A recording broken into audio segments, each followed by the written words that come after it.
Oh, there I'm in the corner right there. All right, okay.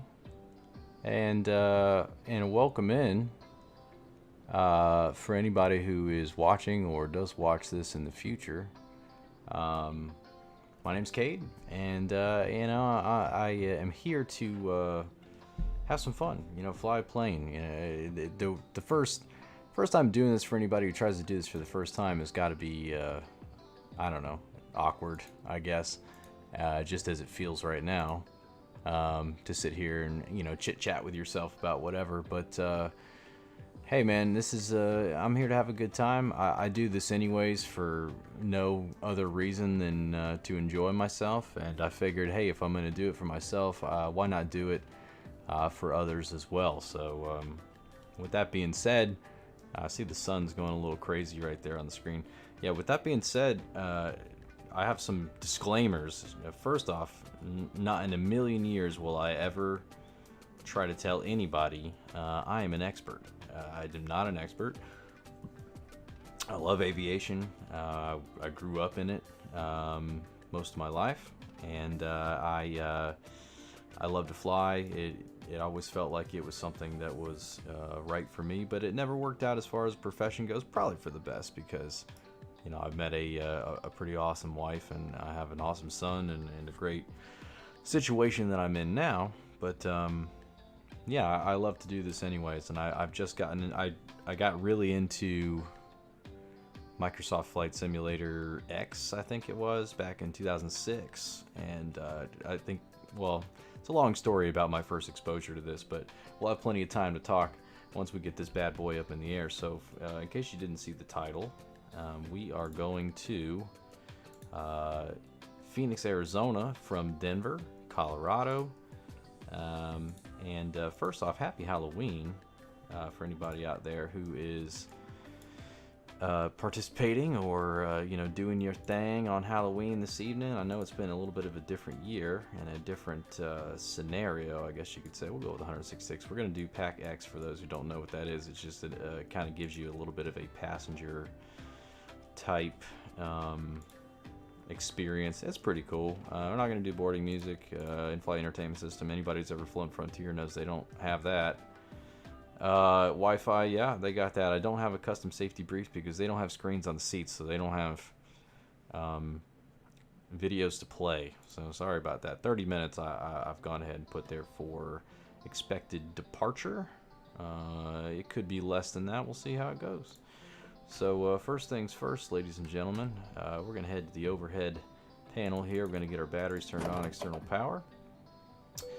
Go ahead and get the navigation aligned here. If that's loud, by the way, too, I don't think so. I kind of have desktop audio turned down a little bit. But if it's loud, we'll figure it out. Anyways, alrighty.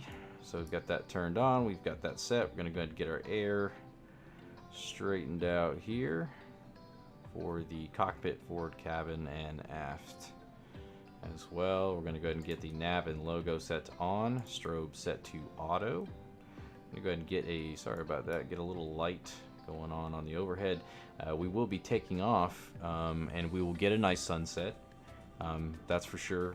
We will also get an opportunity to see tonight's super moon in super moon, blue moon, Halloween moon. First time it's been a full moon on Halloween, they say, since 1944, according to the Farmer's Almanac. I don't know why this thing's yelling at me.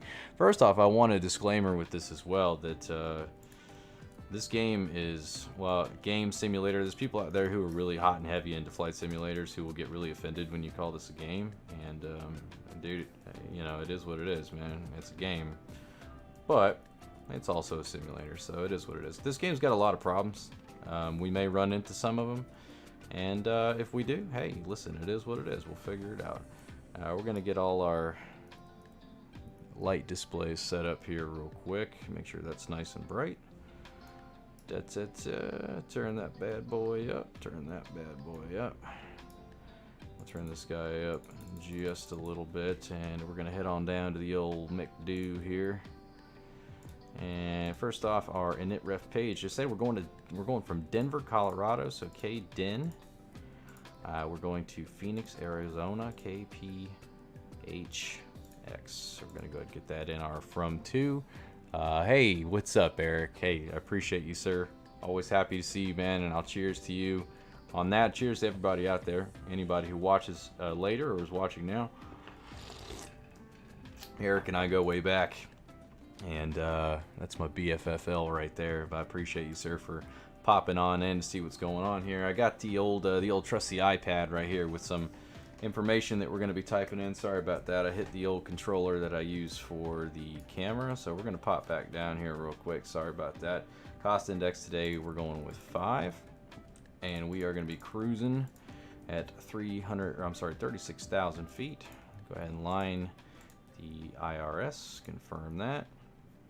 We're going to head over and get our fuel typed in. This part, with this game, this part is just a giant pain in the ass. It is so much easier on X-Plane, and that's one of the reasons why I plan on kind of mixing that in still. If you're really into like system depth and stuff like that, X-Plane's much more in depth, but this game is just so much prettier, and that's why it's really hard to go back to X-Plane and see the graphics. But as far as system depth goes, dude, it's awfully hard to beat. So let's see what we've got here. I'm using SimBrief to set up all of our information today. For fuel, we have a block fuel set for 7,046, and we'll get as close to that as we possibly can. Not quite. 7,046. What about 33%? That's not going to do. You know what? 7233 will work just fine. So we're going to go 7 dot. Well, if I could not hit that right there, that'd be awesome. 7.2. Put that in right there. And then our zero fuel weight on the day is going to be 61.3. Let's see how close we can get that bad boy right there. So payload 61.3. 61.7 will do just fine. 61.7. And as you'll see on the right hand side, our center of gravity is 17.4. So did I put the slash on there? I already cannot remember. Yes, 61.7. I did put the slash, and then 17.4. 17.4. Get that put in there. Fantastic. Takeoff weight 68.7 is pretty darn close to what they had us in right here. So that's pretty good. We'll take that. All right, next we're going to pop over for our routing here. We are departing off of runway 26. My brother Eric, yes sir, runway 26 out of Denver, Colorado. I got the Batman shirt on this evening, by the way. It's got a little cape on it. Happy Halloween. Anybody who's dressed up as anything. If you are, I'd sure like to hear about what it is. Eric, I don't know if you guys dressed up as anything this evening. If you did, I mean, I saw you wearing some German costumes the other day. That was pretty darn good. If you didn't dress up as anything this evening, I guess that still counts, in my personal opinion. Destination Phoenix. We're coming into Phoenix on runway number 8, so we're going to do ILS 8, and it's going to be via the Eagle 6 arrival. This is what I'm talking about right here when it comes to this game still having problems. Is, dude, it's just like you can click on stuff. Sometimes it works, sometimes it doesn't. Sometimes it's slow, sometimes it's delayed. So, you know, it is what it is. But all right, that's fine right there. So we're going to go back to the flight plan and up to Gup. So from Denver, the next waypoint is going to be Blips. And it's that one right there. And from Blips, we are going to Day, D-A-A. Y-E, and next,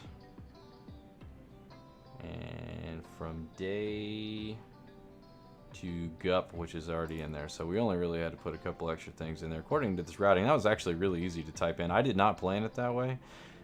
If you want an idea on what our routing is going to look like, I'll show you right now. So you see, here we are. I'm going to back off of this just a little. We're going to go to 40. How about that? That's 40 nautical miles, FYI.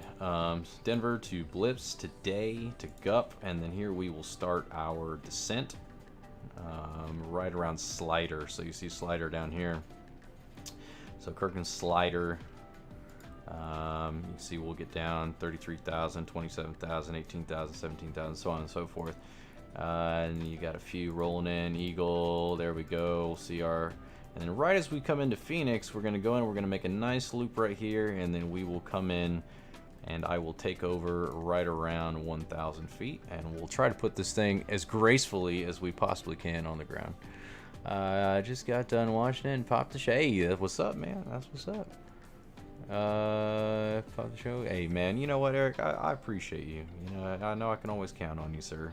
And I certainly expect this to be slow going at first. I just hope that you know, maybe somebody runs into it one day and says, "Hey, man, that guy's got a radio voice if I've ever heard one." And hey, it may work out. But like I said, I do this for fun anyways. I do this by myself, so I figured I'd share it with whoever wanted to listen. Sorry, I'm looking around for my phone. I wanted some Metar data to put in right here, so stand by 1 second while I get that.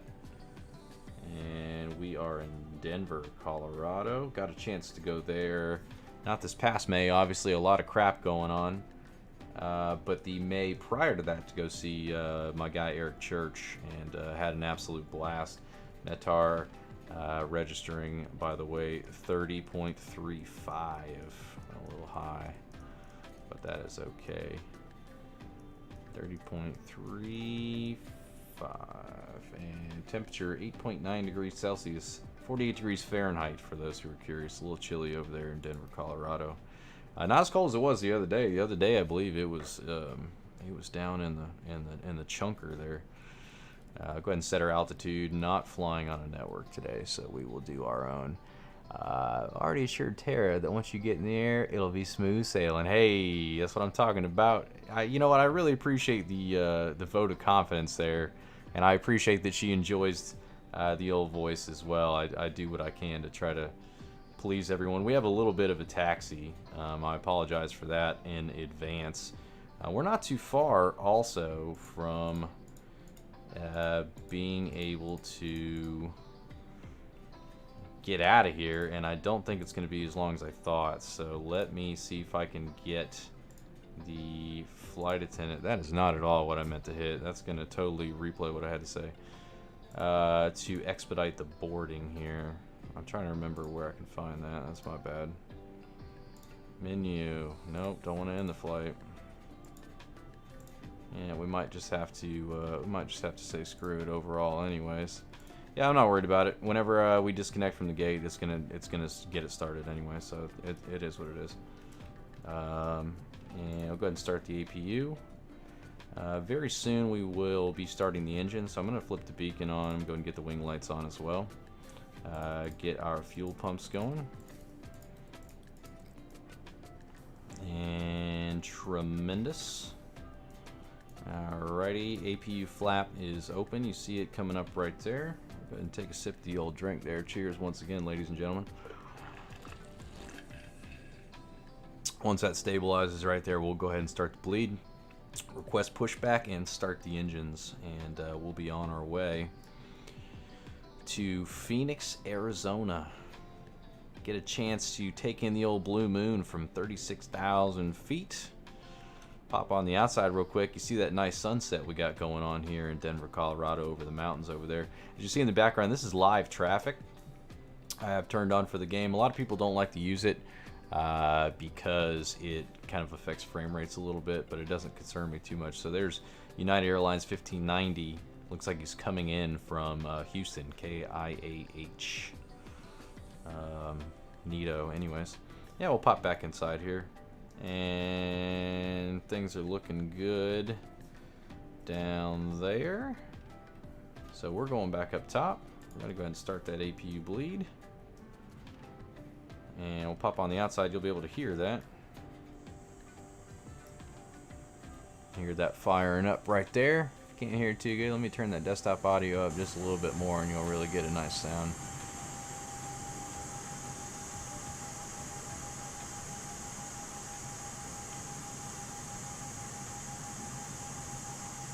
Beacon lights on, APU Looking good. We'll pop back inside, make sure that stabilizes like it's supposed to. There's our bleed. There's our APU. That's looking really good. Alrighty guys, so that's looking good. So we're gonna pop back up. I'm gonna go ahead and cut off the external power. And we're gonna request pushback. We're taxing off 26, or off to 26, so like I said, it's gonna be a little bit of a ways. I apologize in advance for that. I'm going to pop on the outside here real quick because the taxi route's going to be kind of interesting. So we're going to go back, and we are going to go that way, we'll go for a little bit of a ride here, but it is what it is. So we've got Mr. Taxi Man hooking up. As soon as he hooks up and we start moving, we are going to go ahead and fire one of these bad boys up here.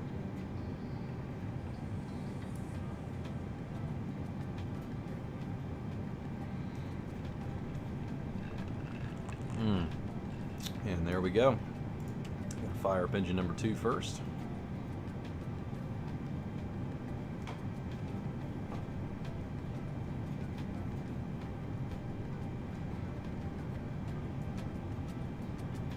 There it goes right there.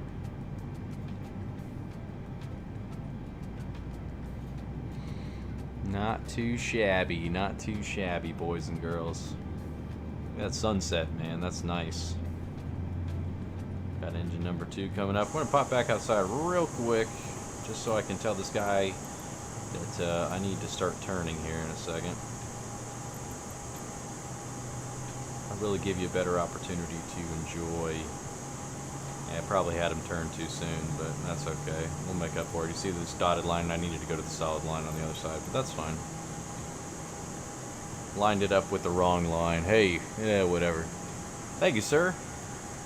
It is indeed. That it is. Alright, so we'll go ahead and stop right here. We're going to pop back inside. We've got engine number 2 started. Let's go ahead and throw that parking brake back on. Make sure the cockpit door's locked. We don't need Allah Akbar running up in here all over again. If you look over here, you can see engine number 2 stabilized. Sorry about that.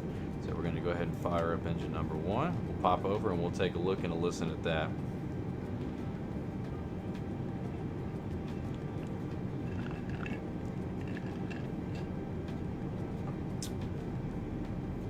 I don't need ATC anymore. The ATC in this game, boy, they're just about as annoying as you could imagine.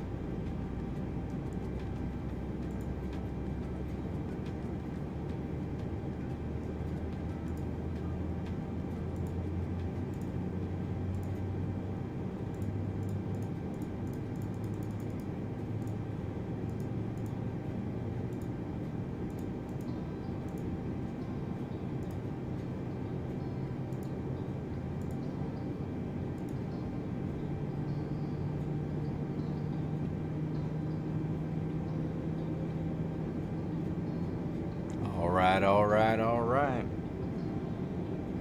That's looking pretty good right there. Alright, we're going to pop back inside. I probably told them way too much time until we needed to actually depart because they haven't come on and said anything yet. So let me see if I can fix that real fast. And as you can see, people walking about the aisles. That's very dangerous, but you know. Who am I to tell people what to do on an airplane? I'm just the pilot here. Actually, I think that's the flight attendants. I think all of our passengers are seated. Dangerous. Dangerous. Look at all their names. Look at this flight directory. Ridiculous, I say. Ridiculous. Anyways. Interact. Sorry, I was just trying to tell the flight attendant, quite honestly, that we need to get the hell out of here, but they're so darn ornery. Anyways, both of our engines are stabilized. We're going to pop back down real quick. Sorry about that. Put the engine back into normal mode. Make sure... Sorry, I don't need those floodlights yet, but I'm going to go and throw these lights on down here. I'm going to pop up top real fast. Go ahead and get our runway turn-ons. We're going to go to taxi here, and I'll pop those lights on when we get a little closer. We can go ahead and cut off the APU. And make sure that's on. Arm that up. No smoking, and seatbelt signs have been armed. And shoot. Alright, let's go ahead and taxi it.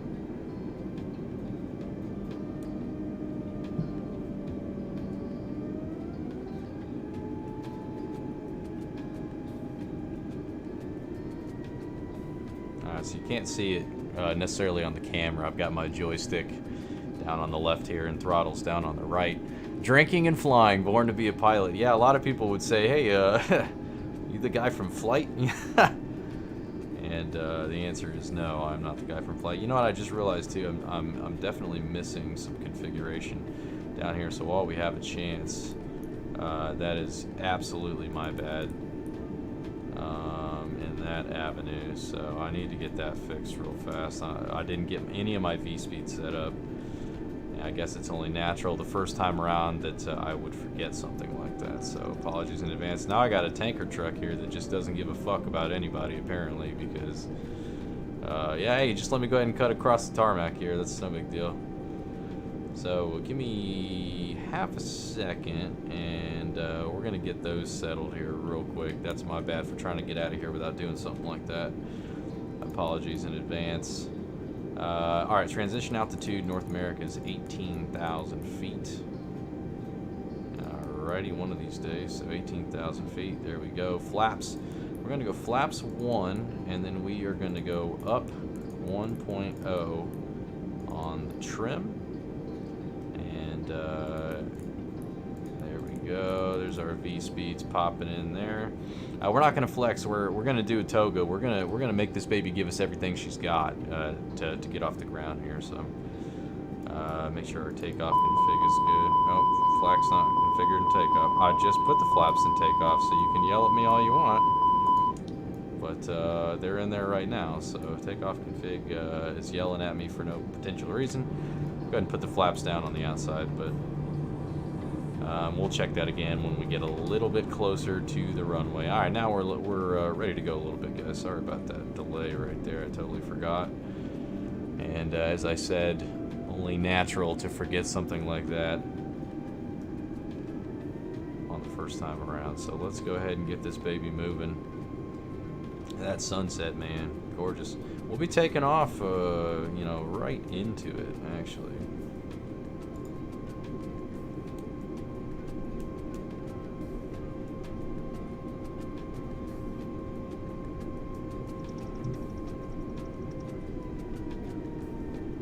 Can't go too fast. 20 knots is generally the speed limit for the taxiways, and you get over that, it's awfully hard not only to turn this bad boy, but to slow it down as well. You don't want to wear your brakes out.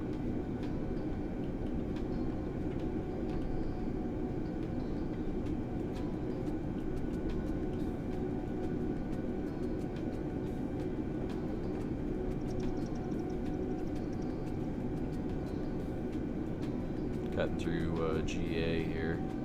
Sorry about that, boys. It's probably not the actual taxiway. I already did say one time already, though, and I said this at the very beginning, and I'll be happy to say it again. I'm not what I would call an expert at all in anything. I've got my charts, you know, I do my things. I have a resident expert that I reach out to when I have questions. It's my father-in-law. Is you know, A320 captain in real life, and has always been gracious enough to share his knowledge with me, and for that I'm very thankful. As you can see, we kind of missed our line here, but yeah, we'll get that sorted out.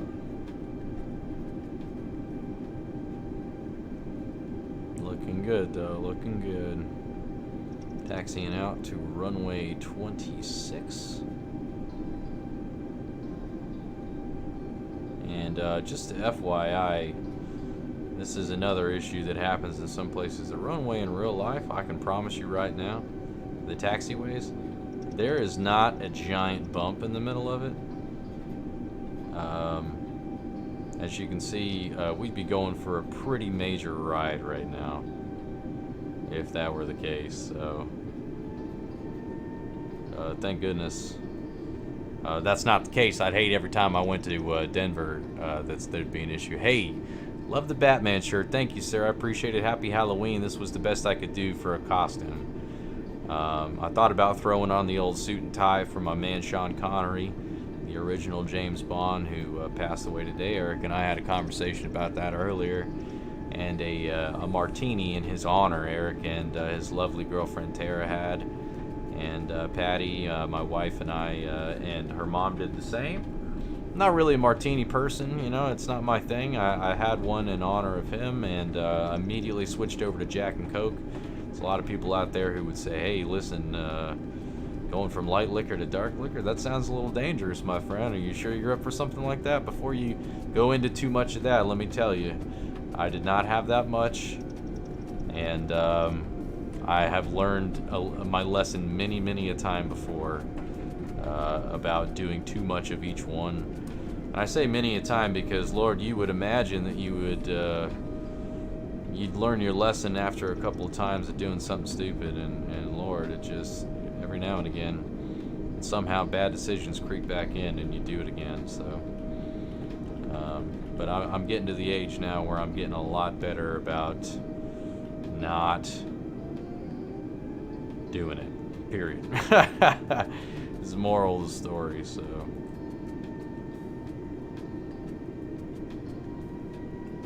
yeah, we will arm our ground spoilers here shortly, don't you worry. End up having to hit the brake just a little too much on the way out, so didn't want to go too hard on that. But there's our runway right there, in case you're curious. We're going to go ahead and take this taxiway all the way down. That's runway 8. If we were going out the other way, that would be runway 8 up in Denver. We're going all the way down to the other end. This is going to be runway 26. Taking off on Halloween night into the cold Denver, Colorado sky, heading down to the desert in Phoenix, Arizona. We're going to have an opportunity to take in this here blue moon. First full moon that will be visible across the world since 1944 on Halloween night. Pretty crazy for those out there keep track of that sort of thing. Anyways, yeah, getting a little bit of speed going here. I'm gonna slow this bad boy down. Go ahead and lay off the throttle and pop back up top real quick, and go ahead and get our lights on here. I won't arm take off yet. I'll wait till we get a little closer. I will tell you this, I'm going to go ahead and turn these floodlights on just slightly because it's already getting dark.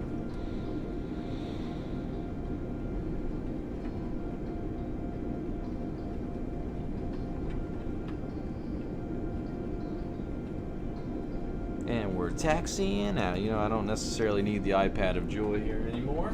I got most of the information I needed off of that. As we get up in the air and we start to get a little closer to Phoenix, we'll have to go in and put all of our descent and arrival information in, and I'll get back to it then. But in the meantime, all is well. Also, I don't know why. There we go. I was going to say my navigation screen was not showing the airplane model, which is highly inconvenient, but it's showing it now, so we'll check it out anyways. Alright, we're taxiing down. We're almost to the end where we'll get this bad boy in the air. We are doing a toga departure, which means we're going to give this thing everything we got. While it does, I was having a conversation the other day. I told you guys that my father-in-law flies 320s, 320 Captain in the real world out there, and we had a conversation about toga takeoff, which is maximum thrust versus flex, which is where you essentially are telling the engine that you're basically tricking it into thinking you're hitting a certain temperature, and it's an attempt to save fuel, but you actually use less fuel on a toga takeoff because you're up in the air faster, and the higher you get, the faster you get it. You are actually saving yourself fuel that way. James, Mr. James Bell, welcome in, sir. Happy to have you here. And in case you missed, as you've just joined us, this is my first stream. Like I said, I do this all the time for fun. I love it, been into it forever. We'll talk a little bit more about that when we get up in the air. But I figured I'd start sharing it with everybody else. Never have in a million years have I claimed to be an expert. I am not an expert. I just enjoy flying and aviation. I grew up in an aviation family, and my dad worked for Delta Airlines for 42 years. My mom worked for Braniff and US Air, And you know, I've always grown up around airplanes and loved airplanes, and you know, it was my aspiration as a younger man to want to learn how to fly, and this has been the easiest and best way for me to do that. So here I am sharing that with you. We're taking in Happy Halloween. Hey, excellent, man. Where are you flying to, James? Tell me about that. Where are you headed this evening, sir? Are you taking in the full moon as well, or are you you know, heading somewhere on the other side where maybe the sun's just coming up? Yeah, let me know where you're going. But as you see the sun setting behind us, we're just getting an opportunity to take in the night sky and the full moon, and yeah, good times, man. It should be a nice view here in just a moment. Almost to the end. Sorry about the long taxi. I know the anticipation is probably killing you, but we're almost there.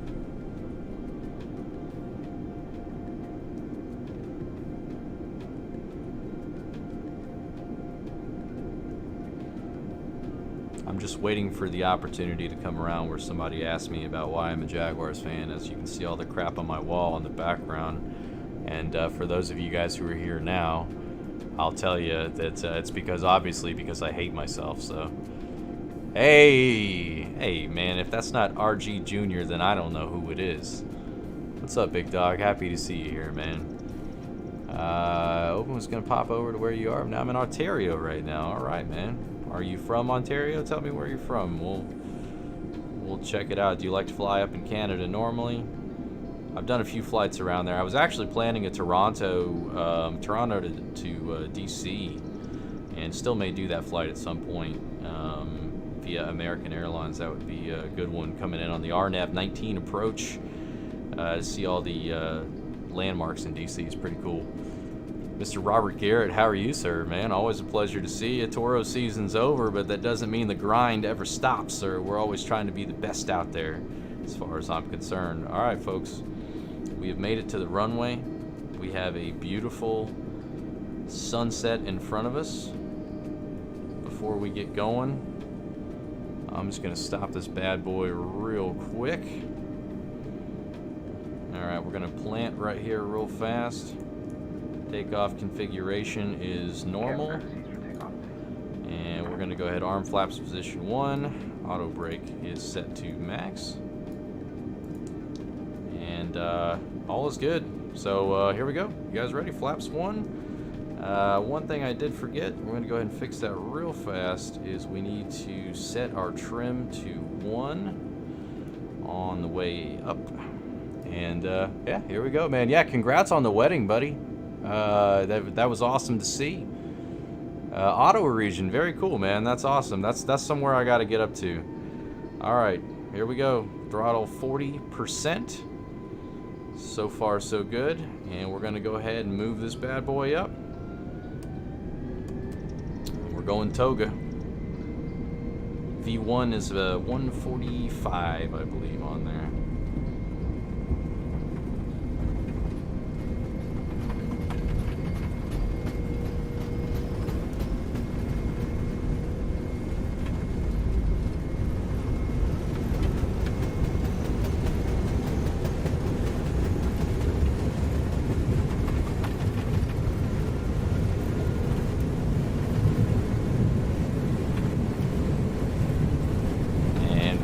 Rotate. And we got positive climb, gears coming up.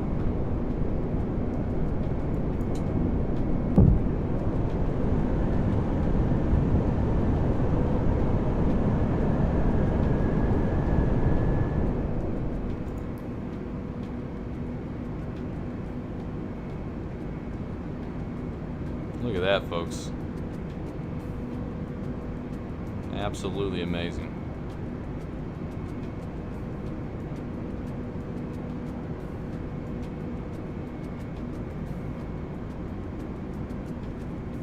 Things are looking pretty good, so we're going to go ahead and pull the throttles back to climb.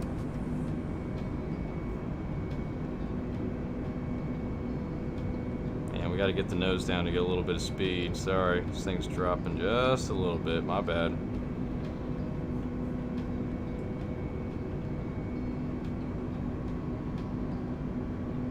we go. Now things are looking good.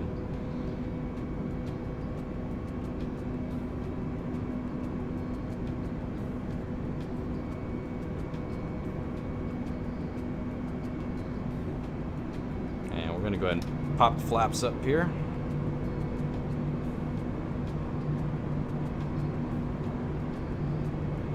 Look at that view over the mountains. Boy, that's incredible. All right, we're headed for 250 knots is what we're looking for here.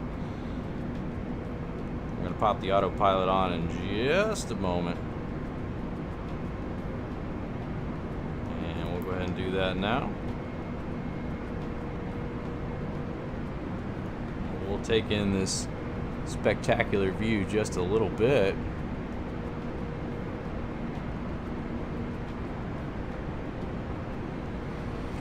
On my off-season vacation now, on the honeymoon. All right, man. Where are you going for the honeymoon, sir? I didn't hear anything about that. First thing we did when we got here, I'm watching the Buckeyes. All right, dude. Heck yeah. Congratulations, sir. Congratulations. Much needed time away. You know, and you got yourself a nice, fancy new spouse. How nice is that, sir? I'm sure you tell her all about us and our shenanigans.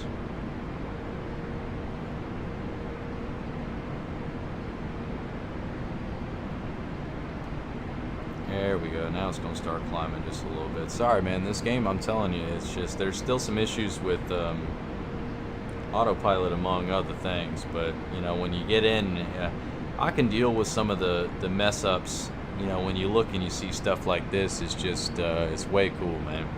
It's way cool. How about we take a look outside? Pigeon Forge, dude, love that place, man. Cabin up in the mountains, especially right now. I don't know how long you're there for, but I know the weather's supposed to get real cool. I think tomorrow night up there, and into you know, Monday or whatever it is. Nice view of downtown Denver, Colorado down there. I'll pop outside real quick, and for those who are interested. If you take a look down, so here's Denver. You see my mouse. Here's Denver right here. Just across the way, you're going to see Mile High Stadium for your football fans out there. There's Denver, downtown Denver. There's Mile High Stadium right there where the Denver Broncos play.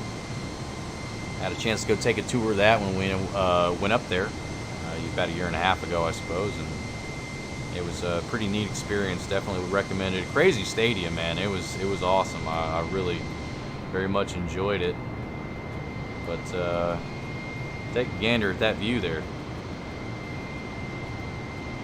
Awfully hard to beat.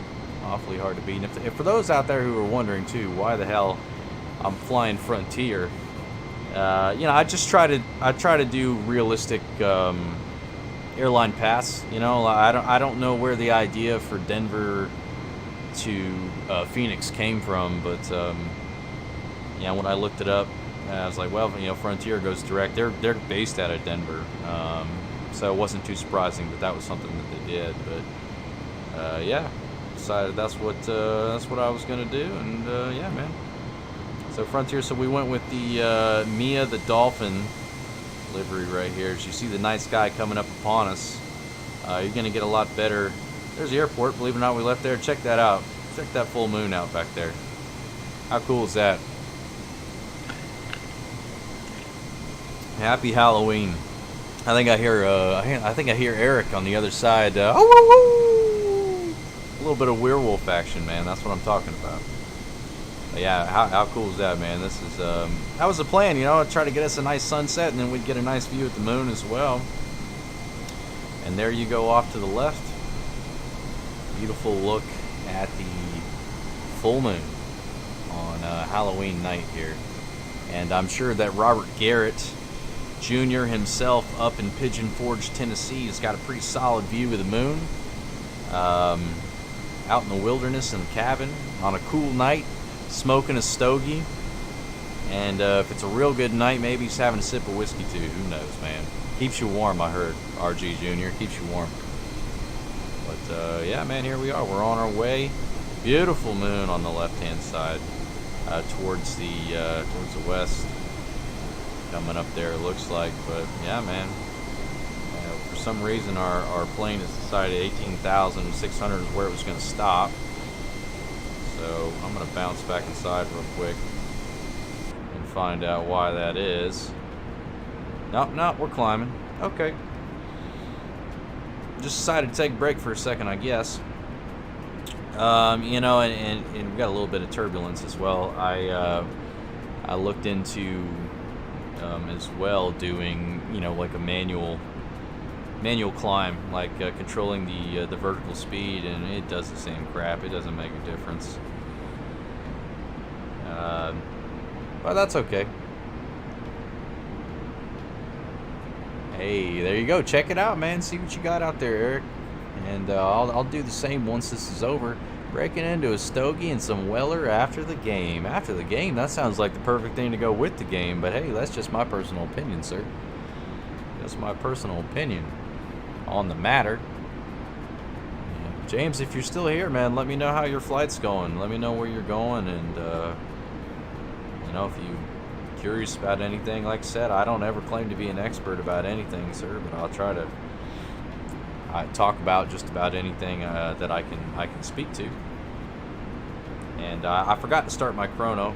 Apologize about that. All that really does, for anybody who's curious, is you stopwatch. You're just timing yourself. All it really is. But we're climbing up. We're about 21,000 feet right now, en route for our cruising altitude of 36,000. Frontier Flight 751 en route to Denver. I'm sorry, from Denver to Phoenix, Arizona. Not sure anybody out there's actually been to Phoenix. Any of you guys been to Phoenix, or have you been to Denver? Anything to say about it? I got family who lives out in Phoenix, and pretty place out there. And there's a joke all the time that goes around when you complain about it being hot. Somebody from Arizona comes out of nowhere and tells you about what real heat is. Dove into the kitchen to grab some munchies. That's a good call, James. That's a good call, sir. I was thinking about doing the same. I ate right before this and made myself a drink. I'm having a wonderful Jack Daniels and Coke right now, and at some point during this flight, most likely I'm going to have to grab another one, but that's okay. Hopefully you got some good munchies, sir. Got a little bit of turbulence going on out there. You see your left, if you look out and take a gander, there's lights. We've got another plane flying by over there. We are climbing. Sorry, we're gonna put the old controller there. Oh, hopefully this doesn't freeze it. There we go. There was an issue for a long time about hooking up a controller in the middle of the sim that would crash it. And if we just went through all that effort to crash it, boy, that sure would be sad, but we did not. There we go, folks. Check that out. Not too shabby. Not too shabby, if I don't say so myself. As you can see, plane tipping back and forth just a little bit due to turbulence here.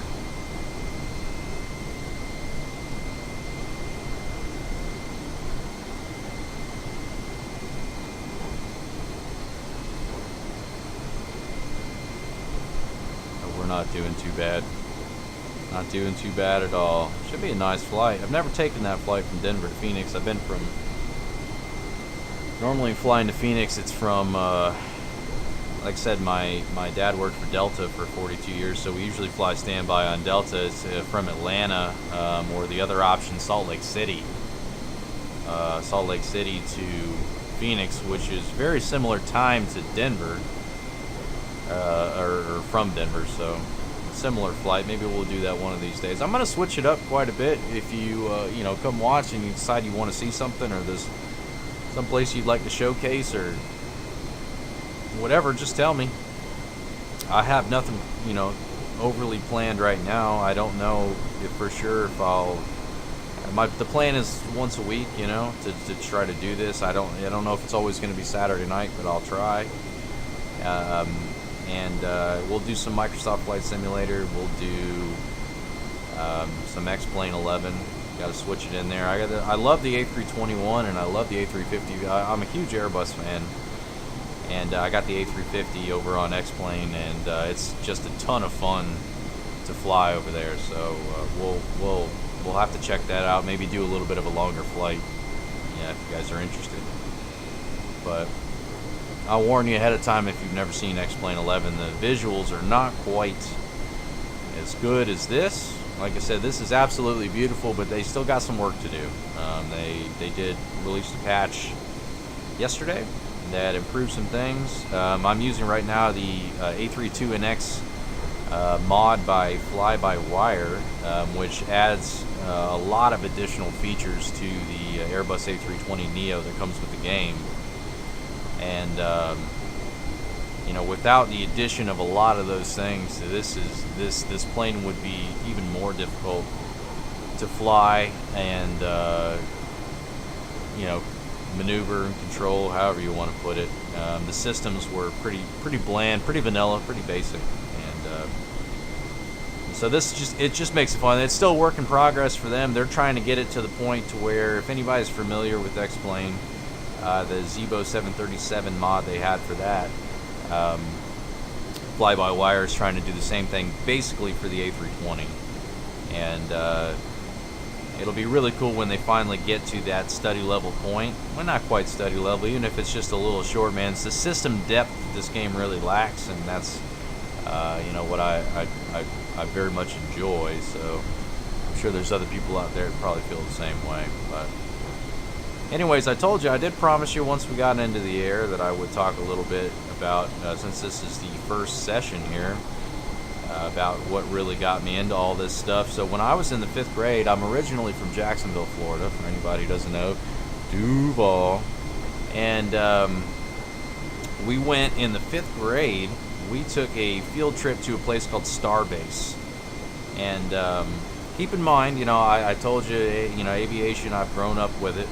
We went to a place called Starbase, and it was a field trip, but it wasn't just a regular field trip. It was like a whole week. You go every single day for a week. I don't even know if the place is still there anymore. I'd have to look it up, to be honest with you. One of the things that we did towards the end of the week, like one of the things we did was we built a rocket. We shot a rocket off. That was super cool. We heard a bunch of stories. One of the instructors, nicest guy in the world, but he'd tell us stories about his experience. I don't remember a ton about it, but on the last day that we were there, we got the opportunity. They gave us a kind of a how-to. You know, we had a joystick that had like a little built-in throttle on it, and they said, this was, I forget which Microsoft Flight Simulator it was that was before FSX. But whatever one that one was they set us up on a Cessna 152 and basically said, okay, go from this airport to this port, and you have to land it, and you stay on the runway. You know, sounds easy enough, right? Well, not so much, but we, you know, they give you it's 5th graders, come on, you know. So we did that, and that was my first exposure to it, and I was just hooked, man. I thought it was the coolest thing in the entire world. And I didn't have the opportunity to really get into it myself or do it some more until I got a little older, about 2007. You know, I was living with my grandparents at the time, and my grandma, she had just got a new computer. Not necessarily for me, but, you know, I was a big reason. And it had just enough juice to be able to play FSX, so I picked up, well, not FSX, I actually picked up Microsoft Flight Simulator, the Century of Flight Edition, for those familiar with that, and a cheap joystick that had, you know, flimsy throttle on it, and dude, I was into it, man. I enjoyed the heck out of it, and I always wanted to learn more, but at the time, I didn't really know what the hell I was doing. I was just really enjoying myself, and I played that a ton back then, and never really touched it again until, you know, and I hate to sound like one of those people who's like, oh, you just got back into it because of, you know, this new game. And yes, this new version of Microsoft Flight Simulator got me back into something that I fell in love with a long time ago. But this time around, I've really taken the opportunity to learn a lot more and to kind of learn the appropriate ways to do things and say things and stuff like that. And so, anyways, moral of the story, pretty cool stuff, man. I enjoy the heck out of it, like I said, and I'm glad you guys are along watching, and we're gonna keep doing it and enjoy ourselves. And yeah, that's about it. Thanks for listening to me, I guess, rant a little bit, kill a little bit of time. In the short term, we are gonna pop back inside, check on our progress.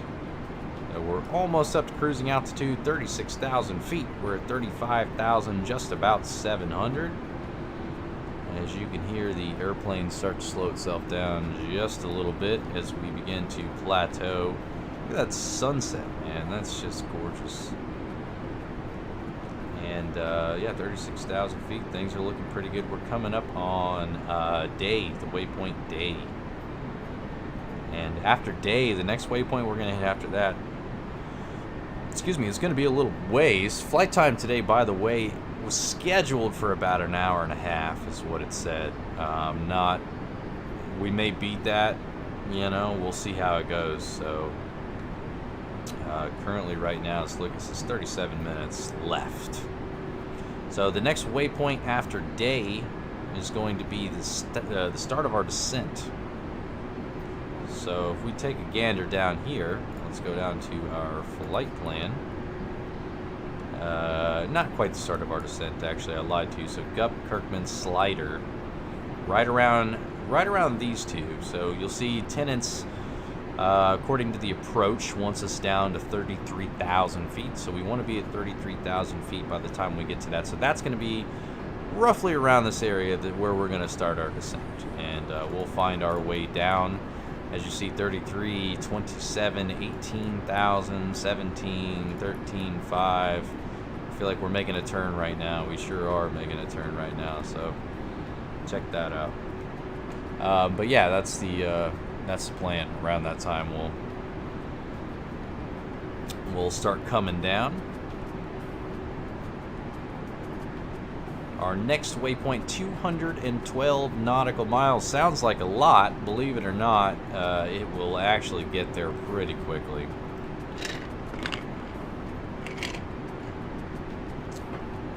I did talk to you know, they've in the description, I'm sure you could see,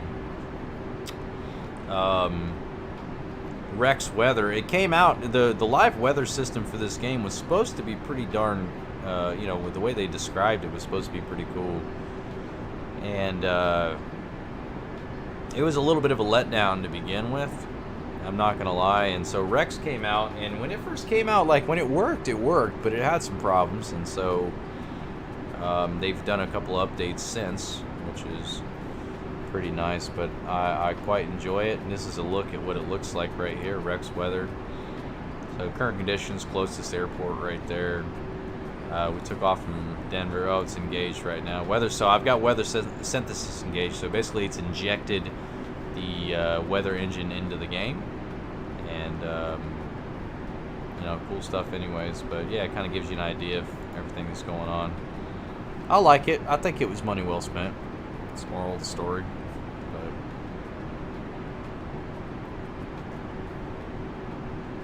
that's about that. In the meantime, we're just cruising, ladies and gentlemen.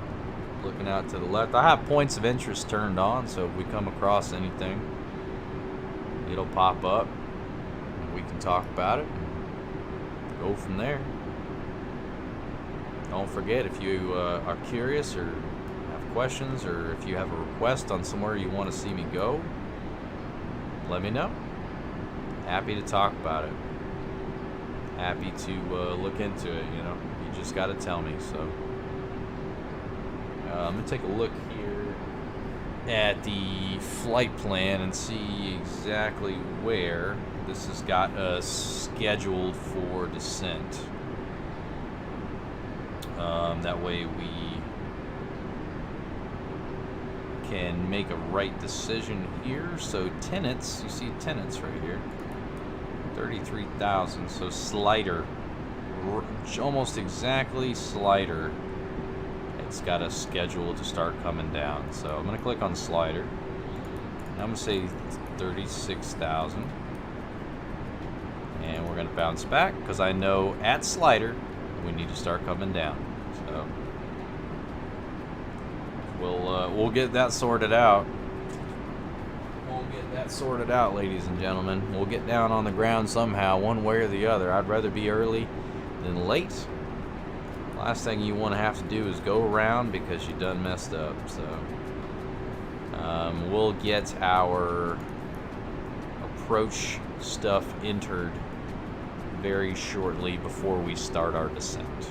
Or we can do it on the descent. It doesn't necessarily, you don't want to do it too early. So get the local QNH for Phoenix, temperature, the direction and wind, transition altitude. I put that in there now. 18,000 for North America, for those who are curious. ILS runway number 8. We already got that put in. Pop back over here. Pop back up. And take a gander at that. And we'll pop back outside. There's no reason to keep you guys away from seeing the real show here.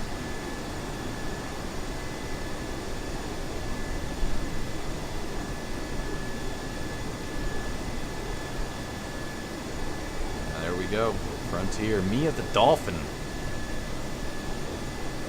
That is the that's the name of the plane. Frontier, for those who are curious, is a they do a bunch of wildlife on their tails and planes, and they fly primarily. They fly a few others, but they fly primarily Airbus 320s and 321s.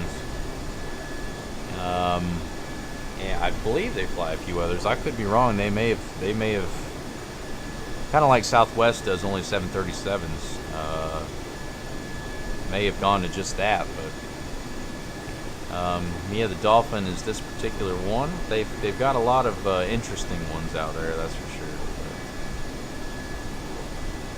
But cheers, anyways. I'm getting really close, by the way, to needing a refill.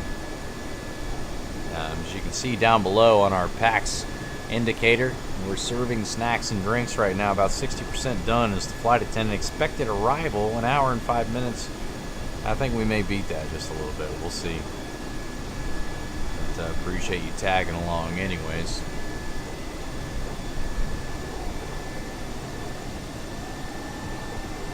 It's funny because 1 hour and 5 minutes always seems like a long time, but when you consider, you know, kind of when you start your descent and all that, you know, bounce and watch another scary movie. All right, man. Thank you. I appreciate you checking in, and you and Tara enjoy. And whatever movie you watch, let me know how it goes, man. I'm always interested to hear scary movies. I'm sure you know, Eric, not always my forte, but doesn't mean I'm not always interested in a little bit of feedback. So if it's good, let me know. Patty's out there watching whatever the sequel was to Red Rum. I already forget the name. Jack Nicholson. No, I don't remember. She's watching that now. They did the one. It was a sequel or prequel. I can't remember what it was supposed to be. But anyways, enjoy it, buddy. Thanks for stopping in. I appreciate it.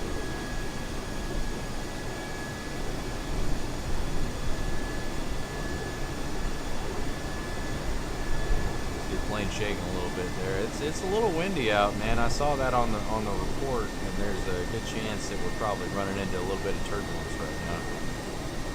Let me bounce out of this, pop back inside, make sure everything's going all right. Oh, it Chapter 2, The Shining. Thank you, dude. I could not, for the life of me, think of the name of that movie for some reason. And now I can't think of the name of the sequel either, but they did like some prequel sequel that's got Obi-Wan Kenobi in it, you know, Ewan McGregor. And I can't, like I said, remember exactly what the name of that was either, but that's what she was out there watching right now. And already 2 or 3 times into it, when I was out there towards the beginning, when she started it, they showed a couple things. She's like, I don't know if I want to watch this anymore. You know, and that's all right, babe. You don't have to watch it. And now she's still watching it. You know, she's perseveres through hard times, so that's all right. But yeah, let me know, Eric. Let me know how it is. I heard it was good. I heard it was good. They showed earlier a I forget, when I say they, I want to say maybe it was IGN, showed a box office for horror movies all time, and It Chapter 1 and 2 were both on there. So, man, look at this turbulence right now. Ladies and gentlemen, please remain seated. Otherwise, you might experience a little bit of vomiting. Actually, you know what? It's not turbulence. It's a bug. There we go. We're gonna straighten it out. I remember hearing about this. So sorry about that. If you get sick very easily, I'm sure that was unfortunate for you. Dr. Sleep. You know what? I really appreciate that you know what the hell I'm trying to say right now. I feel like I need you. I need you, Robert, as my like translator going forward, because I'm having a hard time. Having a hard time, man. But I appreciate you coming through. Yeah, Dr. Sleep. She's out there watching that. Like I said, it seemed like she was enjoying it. So, you know. Well, mostly, I guess. If you like The Shining. Every time I think of The Shining now, I don't know if you've ever seen Key and Peele. They got a skit about, you know, basically it's called menstruation orientation, and there's this one part about, you know, it's The Shining in the toilet, and ever since I've heard that, I can't ever take The Shining seriously anymore. Horror movie buff. Yeah, there you go. See, you've got your own Wikipedia for horror movies right there, sir. One of the many reasons why you're married now.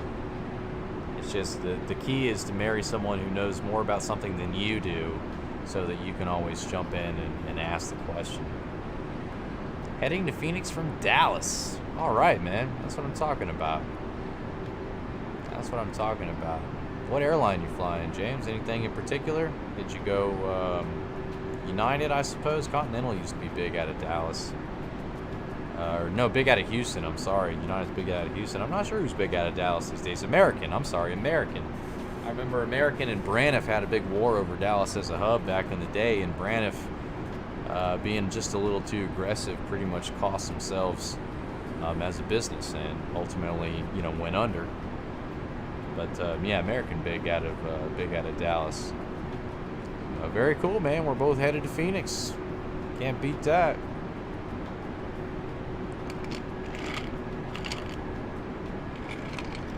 CJ4, I like flying that one, I really do. And I'll do that on here one of these days. I need to. American from Columbus to Dallas-Fort Worth. Yes, sir. They fly into DFW. American, that's a massive hub for them. It has been for a really long time. Like I said, they kind of had a spat back in the day with Braniff, and ultimately Braniff cost themselves, I'm turning that audio down just a little bit. Yeah, ultimately Braniff kind of cost themselves a little bit, getting too aggressive. Essentially, when the basically there was regulation. Long story short, there was regulation on routes, and deregulation came, where you basically could set a route at your own will. Which is where we are now, where beforehand it was limited to a certain capacity, and as soon as deregulation came, basically how Braniff killed themselves is they overdid it, you know, maybe just a little bit, you know, overdid it, and could not afford to keep up with what they did, and yeah, really cost them. But Braniff probably most famous for the big orange 747. I'm sure folks have probably seen back in the day. Flying over the mountains right now. CJ4, James. Yeah, I gotta hop in that one, man. How do you like it? Do you like flying? Is that your favorite one to fly? Is there anything in particular you like to fly?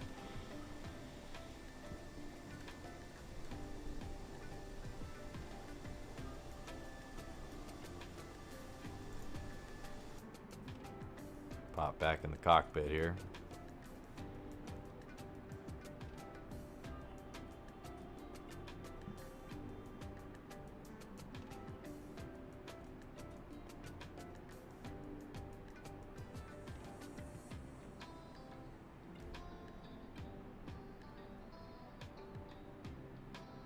Still shaking a little bit.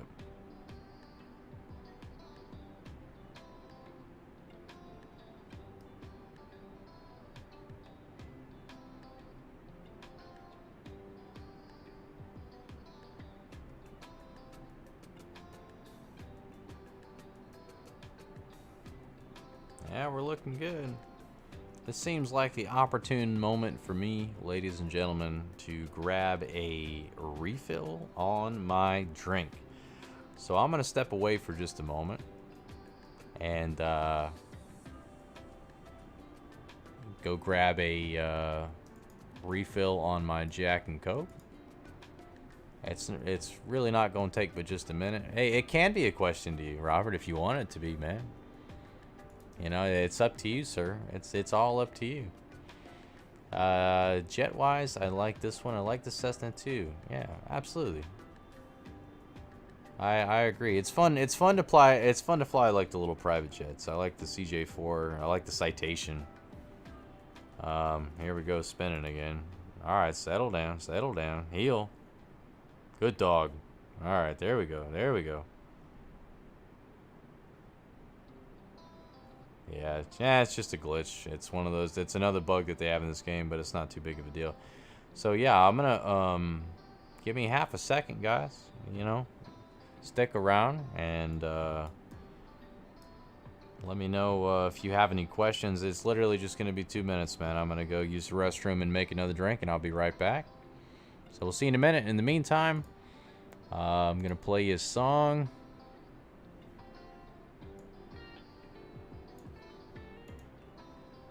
And I'll bounce off the camera here. And we'll be right back. See you guys in just a minute.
Welcome back.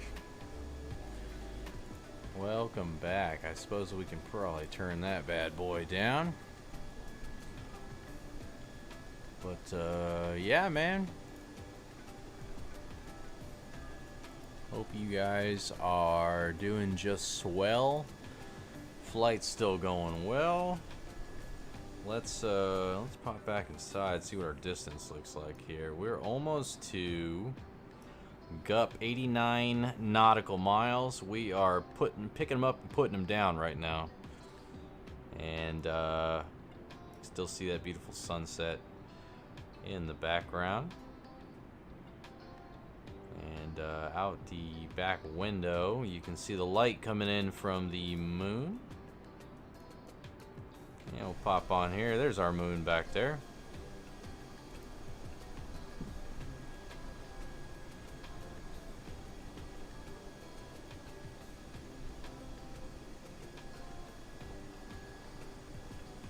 Not too shabby, man. Not too shabby at all.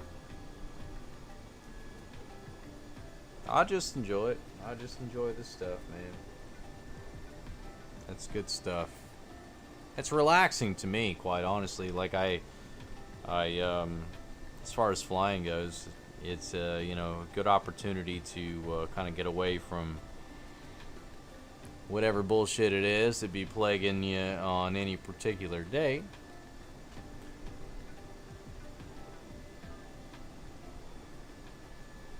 This is the part where the captain and the first officer are browsing Amazon, you know, seeing what they can buy.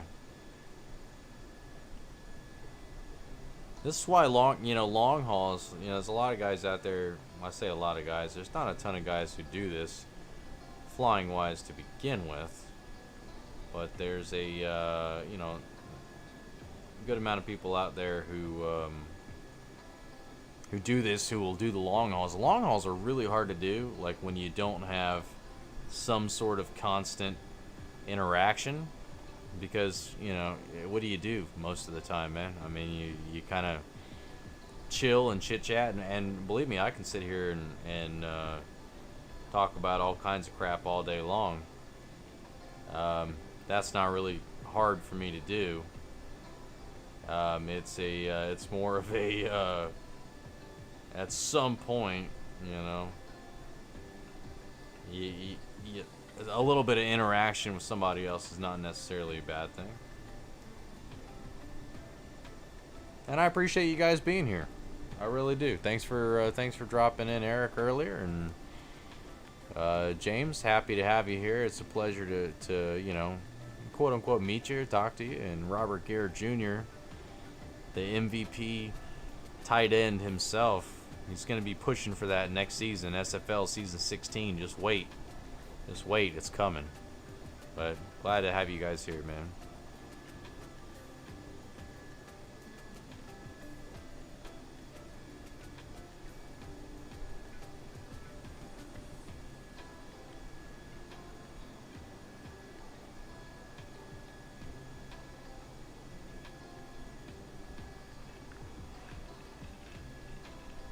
Cheers, by the way. Cheers.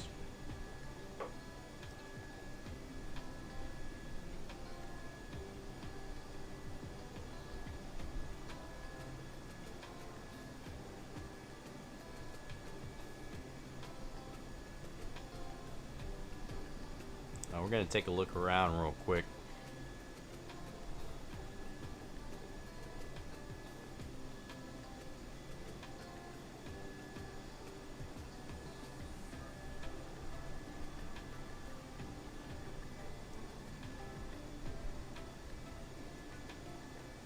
Ah, green screen of death. Ah, man, never a good thing, sir. Never a good thing.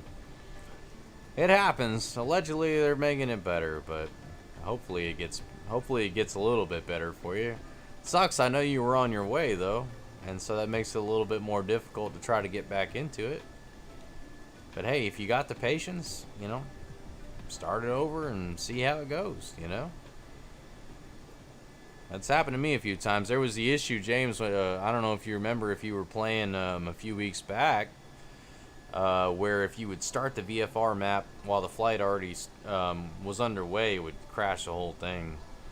And I didn't realize that was something that was going on, and accidentally fired up the oh, I didn't mean to do that, whoops. Accidentally fired up the VFR map part of the way through, and I was pretty good ways into a longer flight, you know, going from Seattle down to San Diego, just for the heck of it. And boy, oh boy, it crashed it, and I was so disappointed. I was so disappointed. It took me a minute before I decided if I wanted to turn it back on or not. But it happens, man. It's just one of those things, unfortunately. But it'll get better.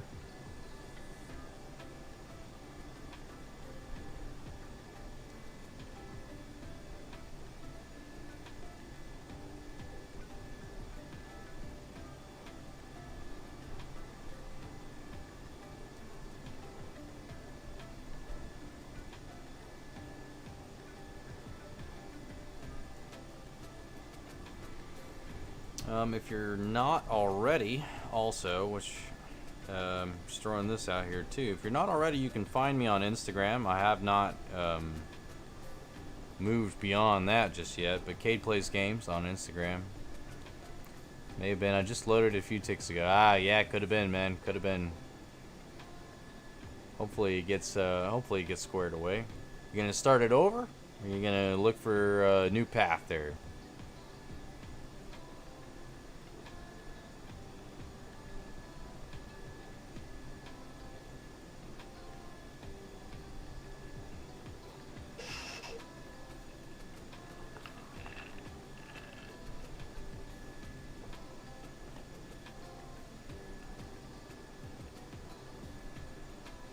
There you go.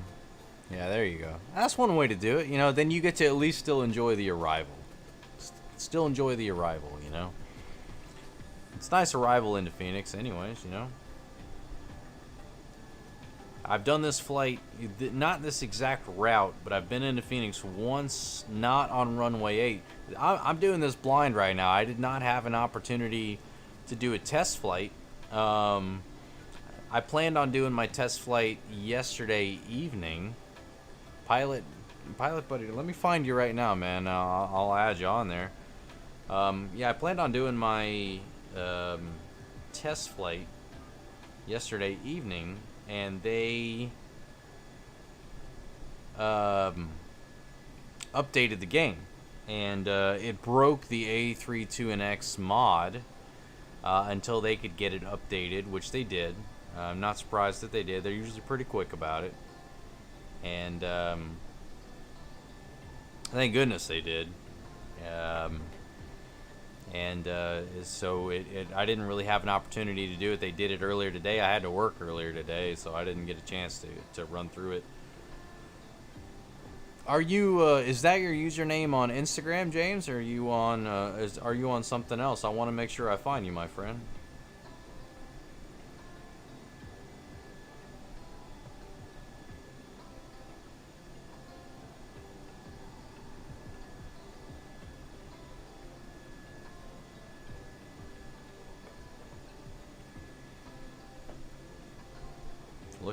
Looking good so far. Let's bounce back inside to kind of distance. We got 34 miles till we hit Gup, and very shortly after Gup, we are going to start heading down. Oh, on Flight Simulator, yeah, absolutely, man. I'll add you on there.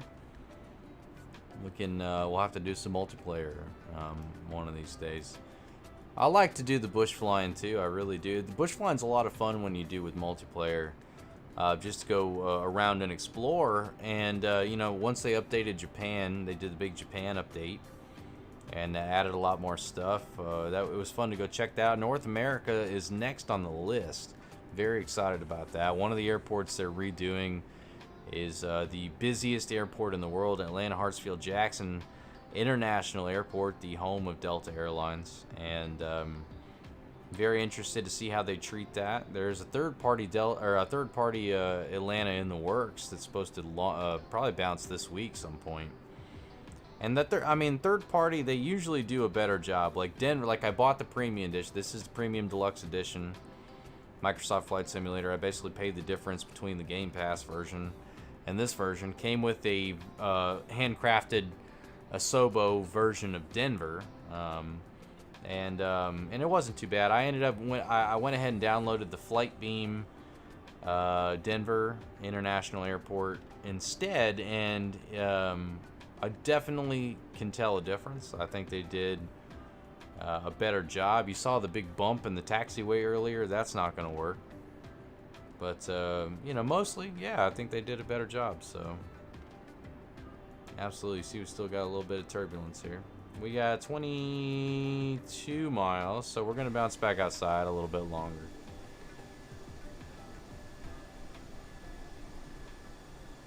Not sure what city that is down there. You see all the lights. It's always fun when you see the lights down there. I love night flying for this reason. Not just in this sim, but in real life, because it's fun to look down and see all the lights in the cities. And we got a beautiful clear night too, by the way. The weather could not have been better. Even though I feel like the clouds in this game really add something to it. It's always fun to see. But hey, you know, we'll take a nice clear night, man.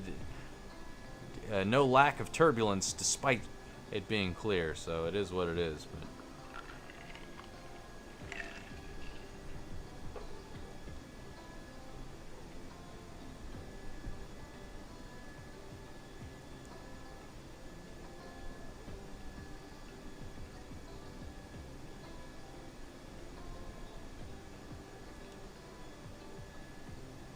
Phase cruise. Expected arrival. They're saying 40 minutes, 25 seconds. We'll see how that goes. That might be right on time. I don't know, because we're starting our descent here relatively soon.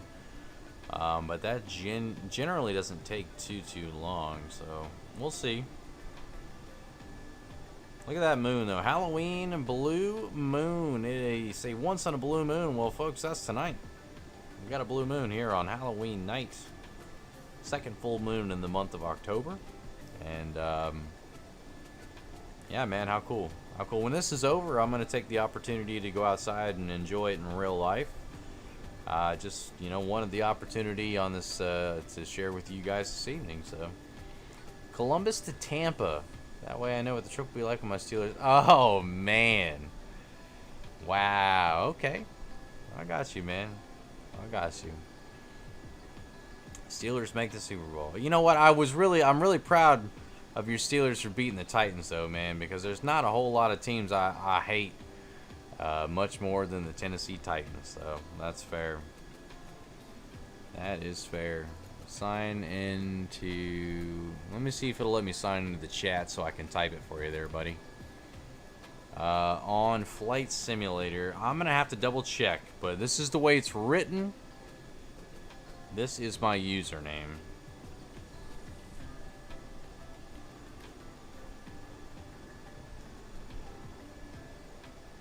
I'm pretty sure that's it because it took my Xbox name. That's my Xbox name. Yes, it is a pun. It is a little bit of a dirty pun. It is what it is. Yeah, I don't know, man. Robert, I will tell you, though, dude, the Steelers are playing awfully good. They are playing awfully good, sir. It's going to be hard to beat them. I'm sure there's you know, there's a few AFC teams that I know can compete, and the Titans are not in that mix for me, man. They're one-dimensional. You take away Derrick Henry, and I still don't trust Ryan Tannehill. But you know what? For you, sir, Columbus to Tampa, I'll fly that. I'll fly that for you. And then one of the next couple ones that we do, for you, sir, I will do it.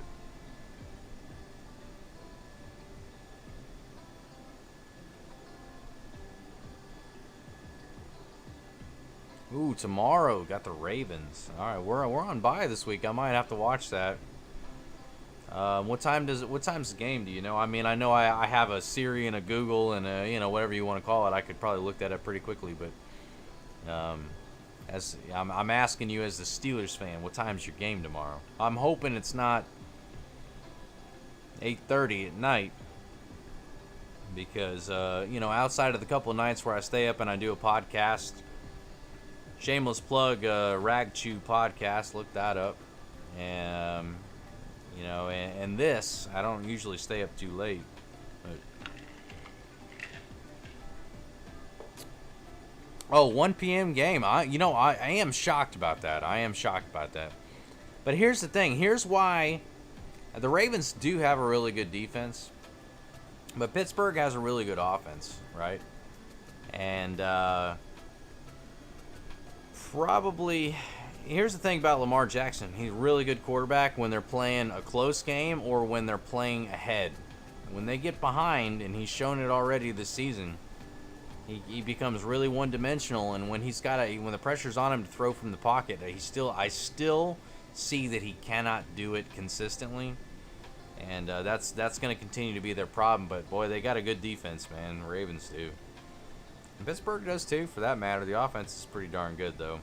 In Pittsburgh, it's funny, you know, they lost Roethlisberger last year, and they had a scrub. They had scrubs playing quarterback, and still, if they would have had the 7 seed last year's, Pittsburgh still makes the playoffs. They were the 7 seed, and you know, obviously that's how talented they were. But the quarterback position was abysmal, and this year they bring, you know, Roethlisberger's back. He's healthy, and here they are, man, just absolutely dominating. So. For your sake, sir, I'm happy for you because my team is just terrible. Pinged you in Xbox chat. Perfect, sir. I will check that out. I will check that out at my earliest convenience. I appreciate that, man. Hopefully we can continue to connect. And I appreciate your support watching the stream, man. Thank you so much. Alright, let's see what we got going on here, folks. We are getting awfully close to the top of our descent. Coming up on Kirkham. Sorry, and Slider. Top of the descent is going to be Slider. So 36 miles from Kirkham. It can be, man. When your run D is at the top and you can stop the run, it means one of two things. It means that your defense is good enough to stop the run and you force another offense to be one-dimensional, or it means that your offense is good enough to get ahead early and you're forcing teams to abandon the run early. So I don't know I haven't seen enough Steelers games this year to be able to tell you exactly which one it is, but tell me which observation you've made. And either way, it's, you know, it's not a bad thing.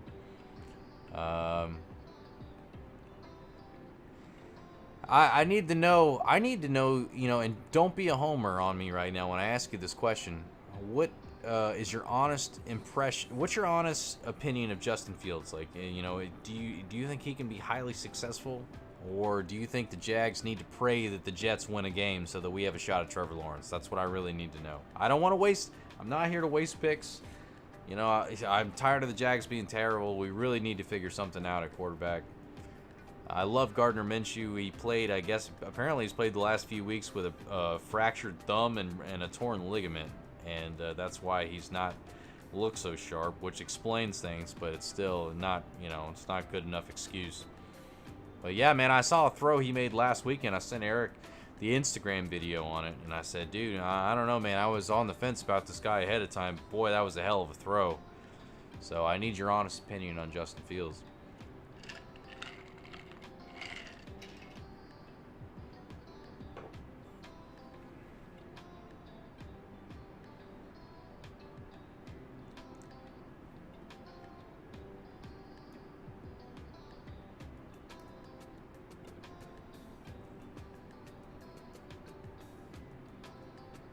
We're cruising, folks. We're cruising. 23 miles to go to Kirkham. We'll pop back outside. That moon. Crazy, man. Look at those two guys. Oh, no, well, the one on the right's a girl. Alright, I was going to make a joke about one being Eric and one being me, but that may not work out.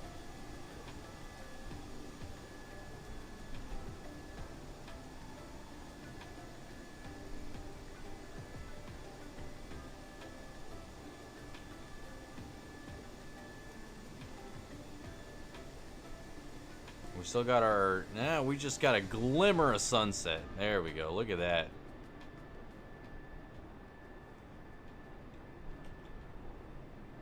Alright, just taking a couple screenshots, you know, it's all about marketing here. Not too shabby though, man. Look at that full moon. That's amazing. That's amazing.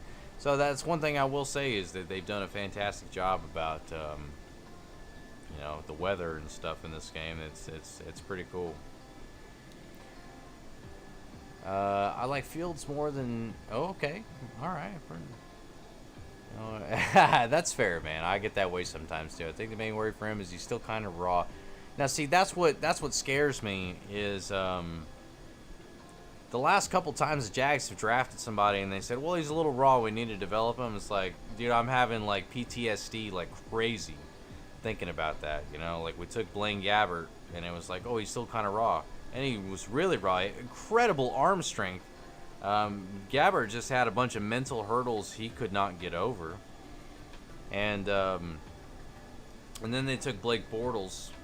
Same thing, man. Incredibly raw. It's like, boy, he's got the physical ability, you know. He just has to. We got to fix his mechanics. And when a guy's been throwing a football, you know, one way his whole life, you're not going to fix his mechanics. It's not going to happen. Like anytime you say you got to fix somebody's mechanics, I'm signing off right there. It's not going to happen. And so, you know, when it comes to project quarterbacks, man, as far as I'm concerned, it scares me. You know, it scares me. If his mechanics are good and his intangibles are good, then I believe he can be taught the rest. You know, those are the two things that I don't think you can be taught mechanics, and I don't think you can be taught intangibles. I think you can, you know, really fine-tune mechanics, but like you either have it or you don't. And if he's got it, and you tell me he's got it, then I believe you. And I'm willing to take a chance. I just don't want some guy who's like, well, we got to fix his mechanics. He's not really a leader. He doesn't have the intangibles. You know, it's like I don't want none of that stuff. He had only one incompletion against Nebraska last week, and it was because the receiver got hit while catching. That's crazy, dude. That's crazy. Who are they playing? Who are they playing right now? You said you're watching the game right now. How's he doing right now? I'm very curious about that. I've been keeping an eye on him, man, because I know he's the next guy on the board after Trevor Lawrence, so we'll see how it goes.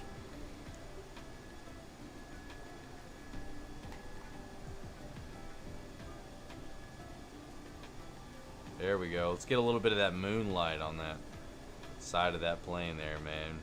Oh, yeah.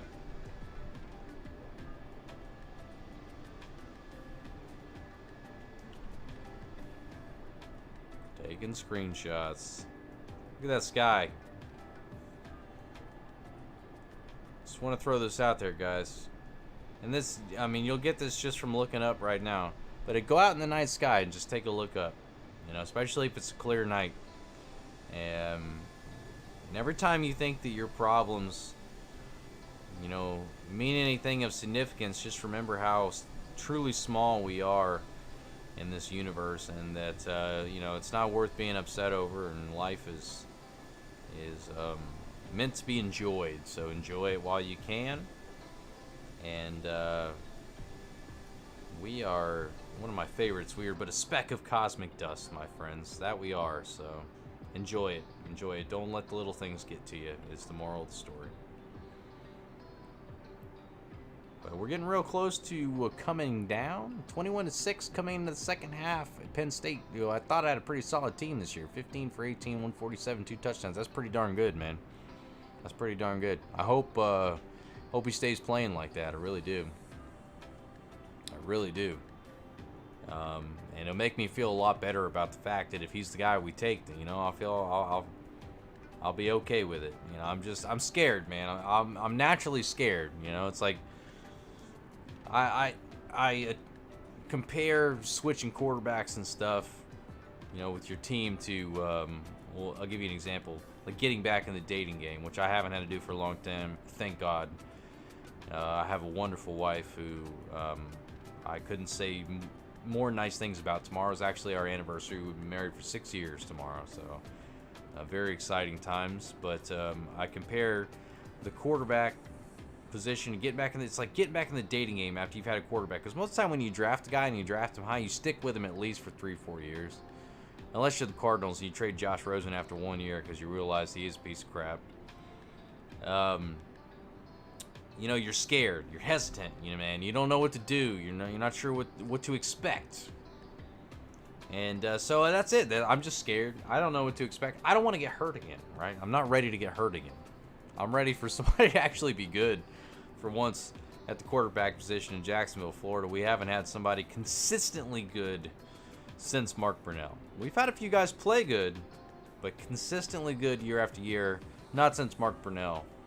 And his last really good season was was probably 1999. He had at least one more good one after that. 2000 was all right, but yeah, crazy, man. Absolutely crazy. Alrighty, we're coming up on tenths, so we've already hit slider. You know what that means, folks? We're gonna start coming down.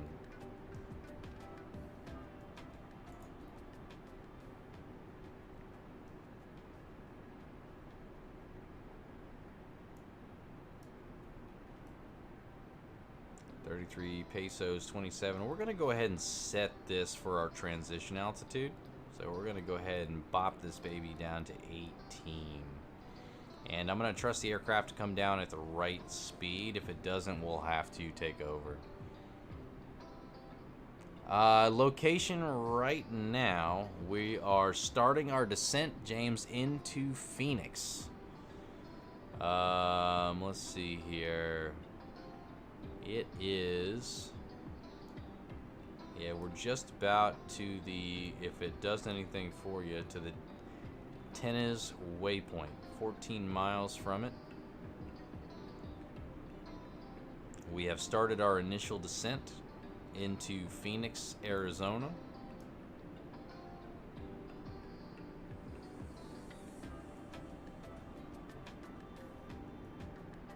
If you want to know kind of a better general direction, let me pull up the VFR map and I can kind of give you an idea. So if you can see on the screen right there, if you're just trying to kind of find where the plane is, there you go. Gup, day, yeah, Denver. It was Denver. We were up Denver and we went day, Gup, and then here we are right now, starting our initial descent into the Phoenix Sky Harbor International area. So that's where we're headed, my friend.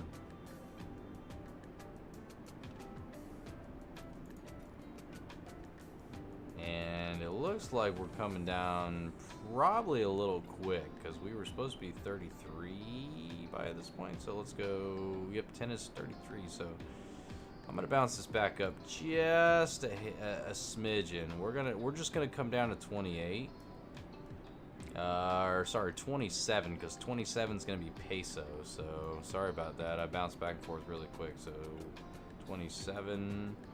We'll come down to 27, we'll ride that to peso, and then we will continue our descent altitude right now, my friend. We're almost exactly 30,000 feet, 30,600 feet. We're coming down right now, so not too shabby. If you can find me, man, that would be awesome. I do have it on to have other traffic and to have friends on there. I see a couple of plane flashes in the background there. I'm not sure if that's you, my friend, but if it is, that's awesome. That's awesome. I also see another one behind me here, back near the moon. If you see him back there. Is that Area 51 down there? Is that why it's all red? Yeah, that's New Mexico, sir. We're flying into Arizona. Yeah, I don't know what those red strips are for. I'm very curious to know, though. It looks like it's somewhere they're trying to tell you not to be. Oh, well.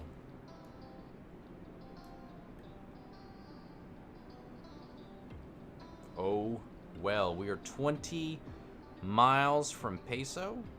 The Peso altitude was 27,000 feet, so we're not going to start descending further until we hit Peso because we've already hit 27,000 feet. So the descent was a little quicker than I anticipated. I probably should control the descent here, and I may do that vertical speed-wise when we hit the next one. Like I said, this game still missing a few things when it comes to your navigation experience, your McDo. But they're getting there. They're getting there. Update after update, they're figuring it out. So we'll get there as we get there. But we'll jump into X-Plane one of these next couple videos. I have a good one planned for you for that one. Excuse me, I was gonna do Atlanta to LaGuardia and do the river visual approach. It takes us right by the Statue of Liberty and downtown New York.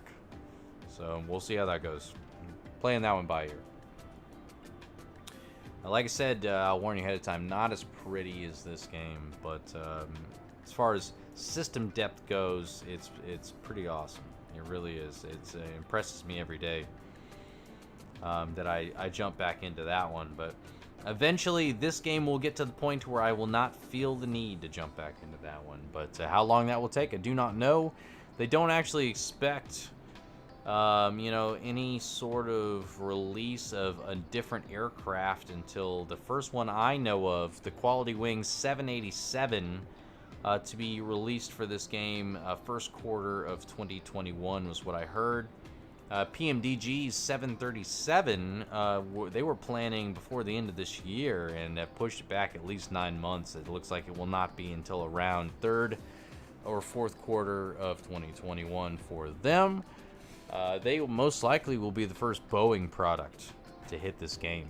And I grew up big Boeing fan and you know, kind of fell in love with Airbus over the years. But Boeing 757, easily one of my favorite aircraft of all time. And they ever dropped that one for this game, and I can promise you we'll be flying it. But every time they come out with a new one, that's a promise I'll bring to you on this stream. Whatever it is, man, we'll try it. We'll try it. General aviation aircraft, you know, I like to fly. I don't get into it as much. I like to do the longer trips. But if you guys request it and want to hear it and see it, and you know, just tell me, and we'll figure it out. So here we are coming up on. Let me bounce this down to 10 so you can kind of get an idea. Coming up on pesos, 27,000. After peso, we are descending to Eagle at 18,260 knots. That's what this has us as. Right now we're flying 240, so but we're not descending at the same time. Something to keep in mind as well.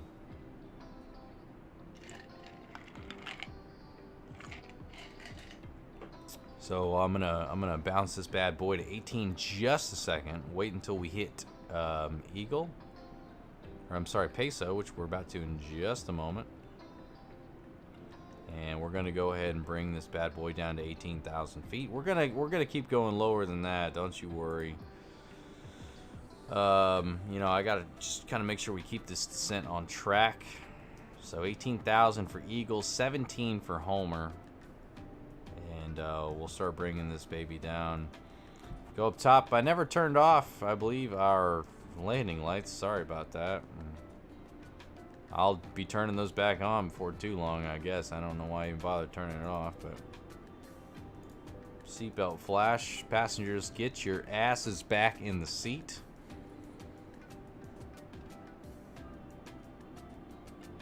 Expected arrival 18 minutes. Might be on the ground just a hair before that. We'll see how it goes. Now's our time, ladies and gentlemen, on our descent. What we need to do right now is we need to make sure we put in our arrival information. So here's what I'm going to do real quick is I'm going to look up and see what the deal is in Phoenix. Okay, don't need to see that advertisement. I use a neat little app here to look up the METAR information. So we're going to bop down to this guy here. We're going to go to performance, next phase, approach. Yep, sorry about that. I meant to stay on approach. QNH in Phoenix, we are looking at 30.00, so 30. Temperature is 28.3 degrees Celsius. And for folks like myself, who are not always familiar with that, that is 82.9 degrees Fahrenheit, so 83 degrees basically. As far as wind goes, let's see what we got here. 290 at 4 knots. Okay. Looks good on that avenue. Can't say I complain about that. We're going to activate the approach. Okay, we're going to activate the approach, I believe, around 10,000 feet. Okay, and then we will throw on the actual approach indicator up here when we're about 15 miles from the airfield. And that will help us slow down quite a bit, is the ultimate plan here. So bear with me as we bring this bad boy in. We were planning for ILS, so we could let the plane land itself if we really wanted to. But 94 nautical miles out from Phoenix, says James. I'm not too far behind you, my friend. I think we're going to get there right around the same time. You might beat me ever so slightly. But one way or the other, I'll see you in Phoenix, James. We're gonna be there. We're headed to the desert, sir. We're headed to the desert. So on our way, 20,000 feet, coming down to 18, almost to Eagle. After Eagle, we will be headed down a bit further. Greeno, 11,000. Let's see. We're going to go down. Queenie's 10, so we're going to plan on 10 here pretty soon. I'm going to readjust this to 10 in just a moment.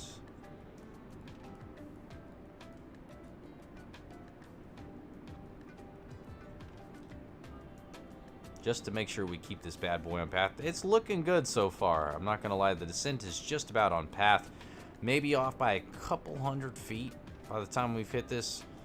That's pretty easily fixable once we get to where we're going. So, not a problem, my friends. Not a problem. As soon as we hit 10,000 feet, I will readjust this QNH right here to the local QNH for Phoenix, Arizona, which we saw was 30.00. So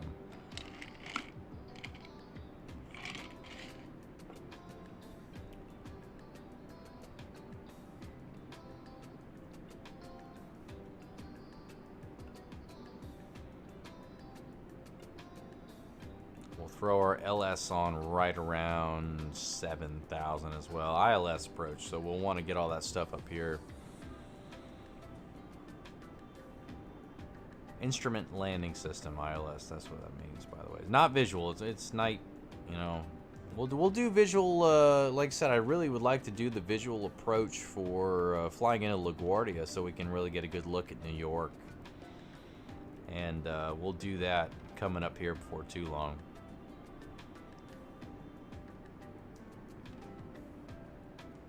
All the way down 15,000 feet.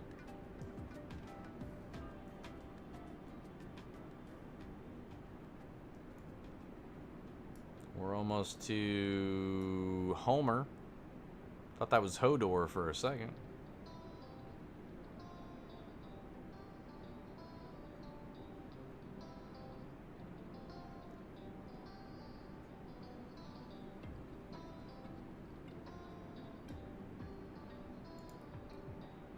Homer's 17,000. We're a little lower than we need to be, so. Nah, I don't want to go back up. We'll just set it for 12 and we'll let it do its thing here. Don't want to end up in that mountain right there if we get too low a little too early. James knows what I'm talking about. He's headed into Phoenix as well, so. It is a desert, but it can't be a desert without mountains around the area, so.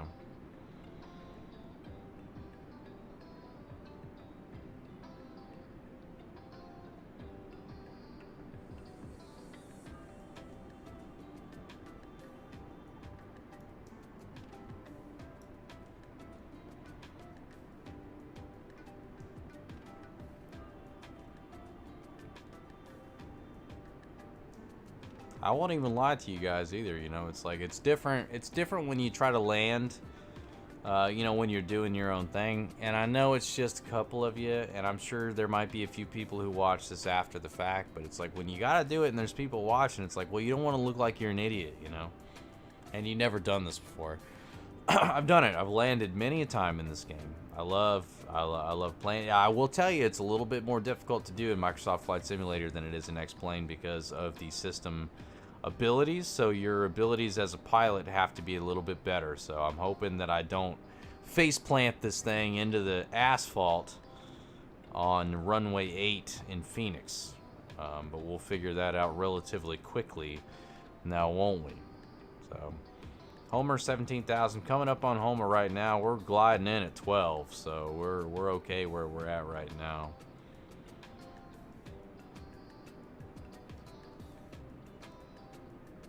There we go. Take a look down. Take a look outside, will we? There we go. There's that moon.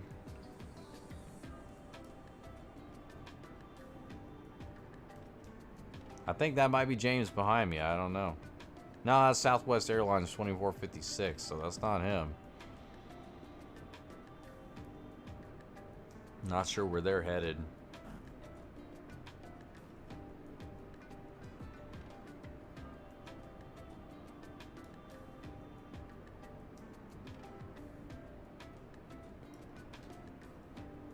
Head back into the cockpit. We're down to Homer. Next waypoint. I'm not sure how you say that. 13,500 feet though, so yeah, we're still doing pretty good. Greeno, we'll not have to descend again until Greeno.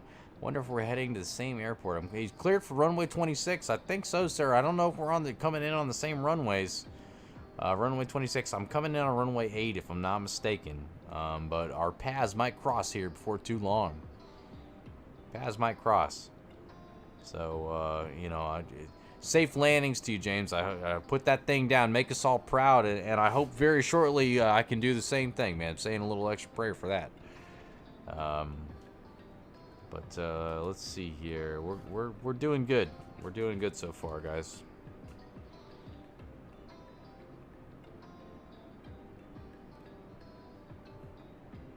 We'll set that one, get a little closer.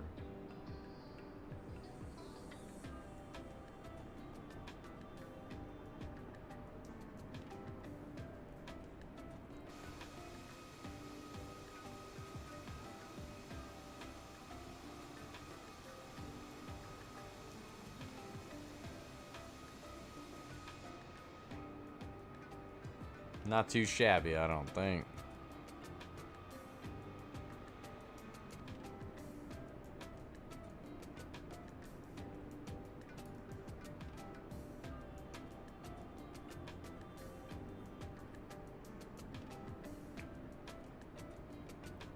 Fuel on board, 3,100 kilograms. More than enough to get us there.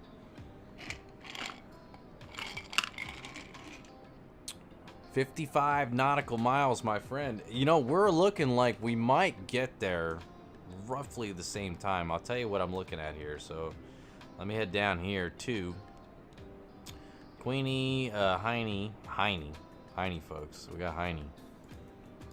Runway is not too far away, my friend. Not too far away. We're getting to our final descent. We'll hit our final descent at USR. Okay, so we're not too far from there. We need to be at 7,000 feet when we hit USR. Heine's 7,000 feet as well. So right now, coming up on Gino. And Gino is... Sorry, am I going the wrong way? I think I am. Gino, 11,500. We're at 12. Not too concerned about that right now. I'm very curious about the city we're coming up on right now, though. Look at all these lights. This is a lot bigger than just a town. Not 110% sure. They'll tell me, though. There's a landing strip down there. There's a landing strip, that's for sure.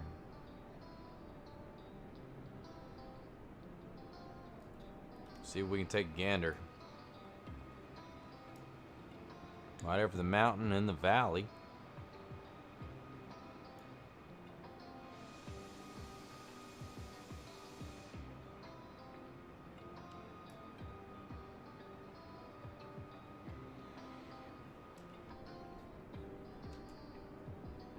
Don't know. Don't know what city that is. probably find out, I guess, if I took a look at the map here. Oh, that's Phoenix. Yeah, well, that's Phoenix. So it's Phoenix that you see here. This is Phoenix, Arizona. But if you see the path that we're getting ready to take, so we're gonna go down, and we're gonna make a nice loop and come back around into Phoenix. That's the plan. So this is Phoenix, Arizona that you see in front of us right here, folks, and we're getting ready to make evasive maneuvers very shortly out the left side of the runway, or the left side of the aircraft. You'll be able to see the airport and the runway. I think that might be it over there. I don't know. I see 1, 2, 3. The one that's got a bunch of runways, that might be the one we're headed towards. I'm not 110% sure. I don't think that's right because we're not quite parallel to it if you look at the map up here. But we'll see. We'll see in just a second.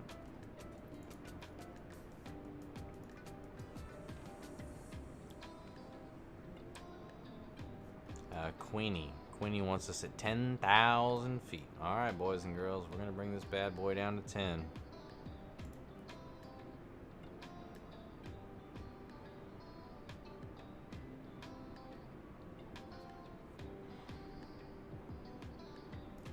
I see a plane over there flying by.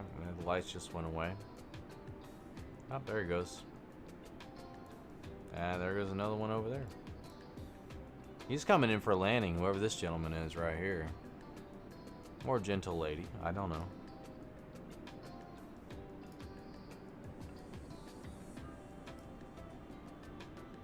Alrighty, we are coming down to 10,000, so we're going to go ahead and reset our pressure to match local Phoenix pressure. 3000.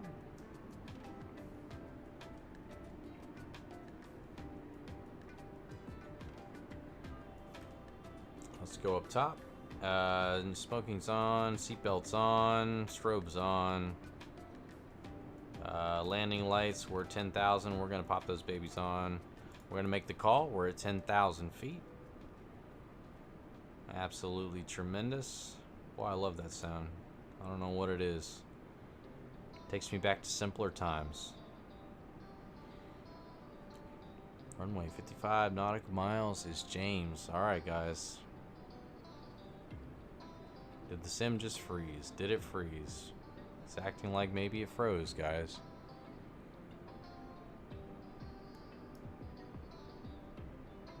Boy, how disappointing would it be if that were the case? Nope. We're good. We're good. Acted like it froze for a moment, but we're safe. As you can see, we're coming in. Beautiful Phoenix, Arizona.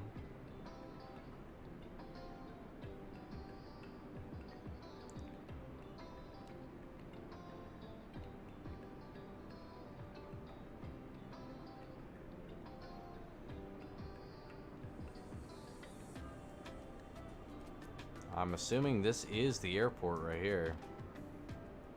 So we'll be landing, I believe, on the one on the, I think it's the one on the right. I could be wrong. Runway 8 is what we're coming into. So we'll find out as we come around. You can kind of see downtown Phoenix, Arizona right there. And take that in a little bit. But we're getting ready to go make our loop-de-loop here. Heine, coming up on Heine, 7,000 feet we need to be at Heine. So we are going to put the nose down.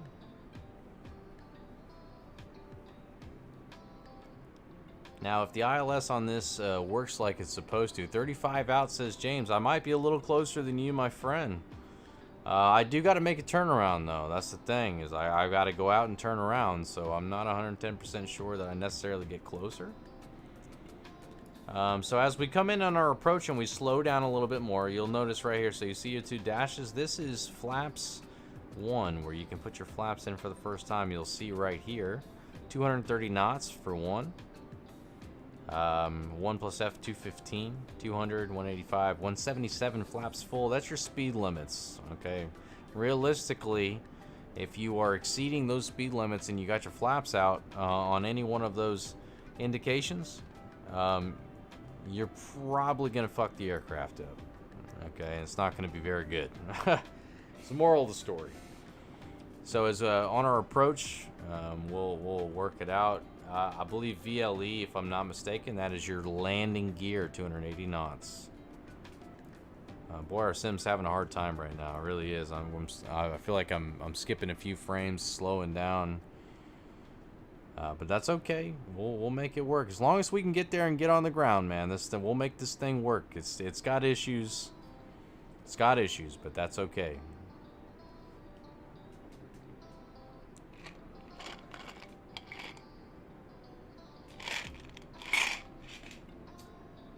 And no, I will not be having another refill because as soon as this is over, I'm gonna go check the moon out and probably hit the hay.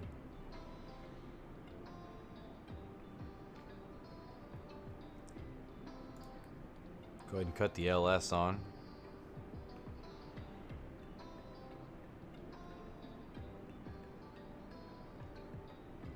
Doing good. We're doing good. USR 6,000 feet it says, so we're gonna bounce this down real quick to 6,000. It's not gonna take very much.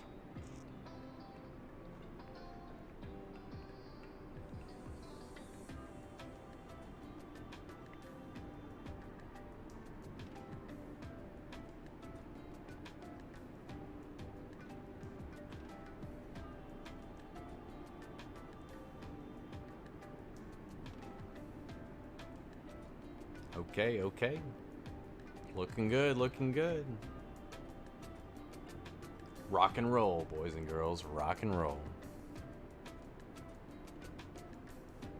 17 miles USR. We're coming up on that right now. 6,000 feet. 6,000 starter descent. I-L-I-K-E. Ilike. 5,000 feet.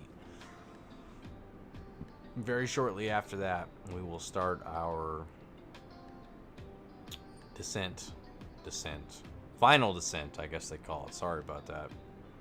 One thing, you know, the systems realistically, and I'll show you when we get into X-Plane, and I'll show you when we fly either the A350 or the A321. Yeah, man, it's not been too bad. RGE Jr., not been too bad, buddy. We're almost there. We're about to put this bad boy on the ground. No pressure at all, right? Yeah, we're about to put this baby on the ground. But yeah, one thing you'll notice if we bounce over to X-Plane at some point, you know, in one of these streams coming up in the next couple of weeks, is I'll show you then how the systems are supposed to work, I guess, is the moral of the story. Without complicating that too much, is this game will get there. It will get there. They're doing a good job with updates. They're being very consistent with it. They're doing a couple a month. Usually every couple of weeks they're doing updates, and they're even updating the geographics. So the best way somebody has described this to me so far is that they basically released a beta. Like, they did a beta, which was really an alpha, and then released a beta they said was the final product. It's a beta, but it's getting there. Yeah, it's getting there. It's still fun anyways, and it's a very pretty game, and I've quite enjoyed it. I did a flight from one of my favorite flights I've done so far. I did a Pan Am flight from DC to Key West, and I might have to take you guys along on that one. I enjoyed the crap out of it. I really did. So we'll work that out. I didn't check to make sure that I had my reverse thruster set up on here. I'm pretty sure I do. So if it doesn't work out, we're going to burn the crap out of the brakes. But we'll get this thing stopped one way or the other.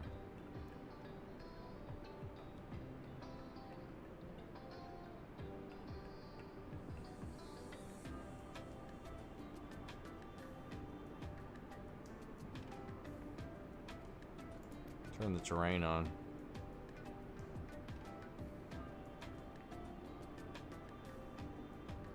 Yeah, you see, I turned the terrain on because I noticed on the left-hand side, despite what the altitude warnings were, boy, this mountain is awfully right in the way, if I'm being honest. So, as you'll notice, you know, according to this, we'll, you know, we'll come around it. We're going to turn left. We're going to come back in, and we're going to land this thing real nice. But nothing like making you a little nervous.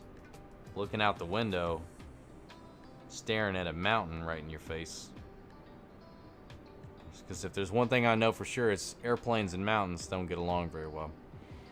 17 on final. James, bring it in, man. Make us proud. I know you will, sir. I know you will. Let me know when you touch down. I'm making the turn right now, as you can see, and I'll be on ILS runway number 26. Sorry, I said 8 earlier. I know that was wrong. No, I was correct. Sorry. Performance, no. Init ref. No, flight plan. Sorry, guys. Phoenix, number 8. Yeah, ILS 8. Sorry, I was confused for a moment. Sorry about that. Yeah, Phoenix runway, ILS 8. Yeah, we're coming in. So I'll be on 8. So hopefully 17, man. Put her down.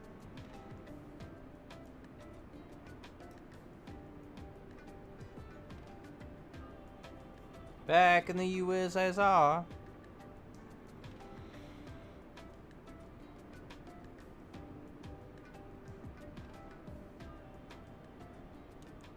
We're doing good. We're doing good. We're coming around the corner. We're on final. There we go. Beautiful Phoenix. Nice view of the engine wing.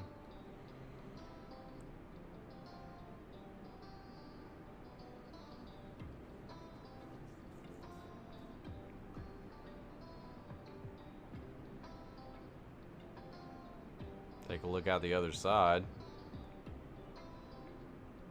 Or you can pretend you're a passenger here on Frontier Airlines. There you go. Nice view out the window. See a plane up there. Looks like maybe it was just taking off.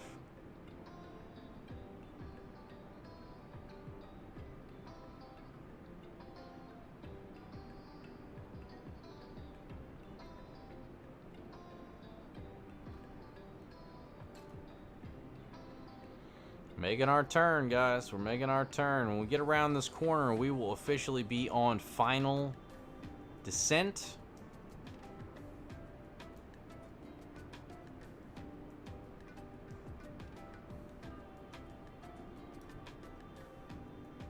And we'll be bringing this thing down. We hit 1,000 feet. I am going to have balls of steel, take this bad boy over, and I will try to put it on the ground myself.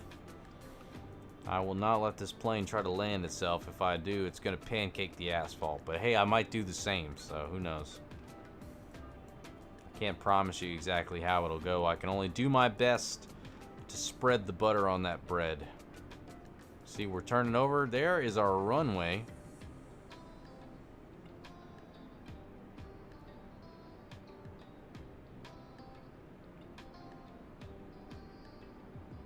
And look at that moon coming into view. You know, I didn't plan it necessarily this way. I just decided, hey, this Saturday is going to be the day. Then I said, oh my God, it's Halloween. Happy Halloween again, folks. And then I said, oh my God, it's a full moon. And then I realized that this game incorporates, you know, actual weather and stuff like that. And said, oh man, what a great opportunity. We can have some folks along, and we'll check out the full moon.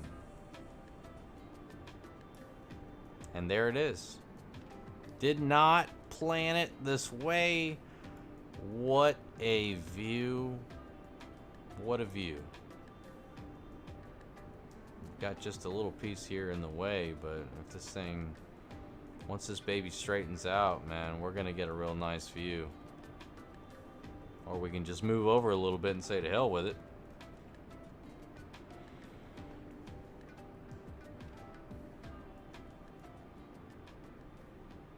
All right, man. What do you guys think?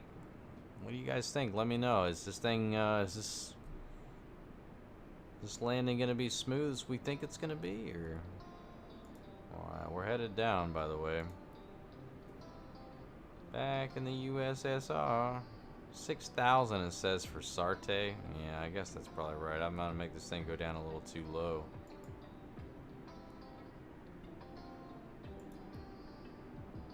Yeah, we're gonna go 5100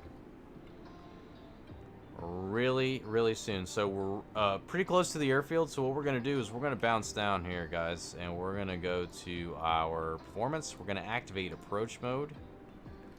Okay, so that's gonna slow the airplane down. So we're gonna start slowing down to the point where we can hit our flaps. And I'm gonna go ahead and hit approach mode up here as well.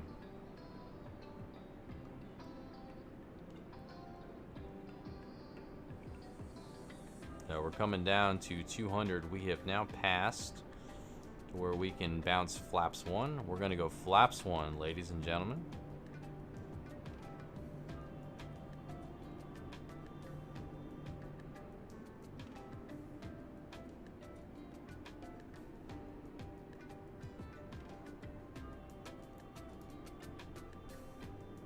HI. Okay, so let's go flight plan. We're looking at 5,000 at Ilky. So here's Ilky coming up here. We're not far away from it. There's our airport. We're coming in, guys.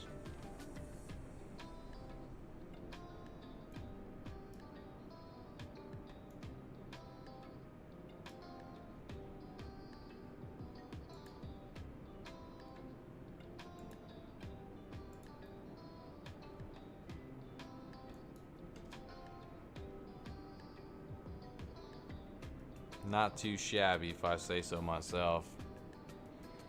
Not too shabby at all. Great view, great, absolutely great view. So let's check on our speeds here. So flaps 1, 230. So we can go flaps 2. Try to slow this bad boy down just a little bit. So flaps full, you'll see the F down here. That's where essentially we're gonna be, but we're not gonna hit that just yet, okay?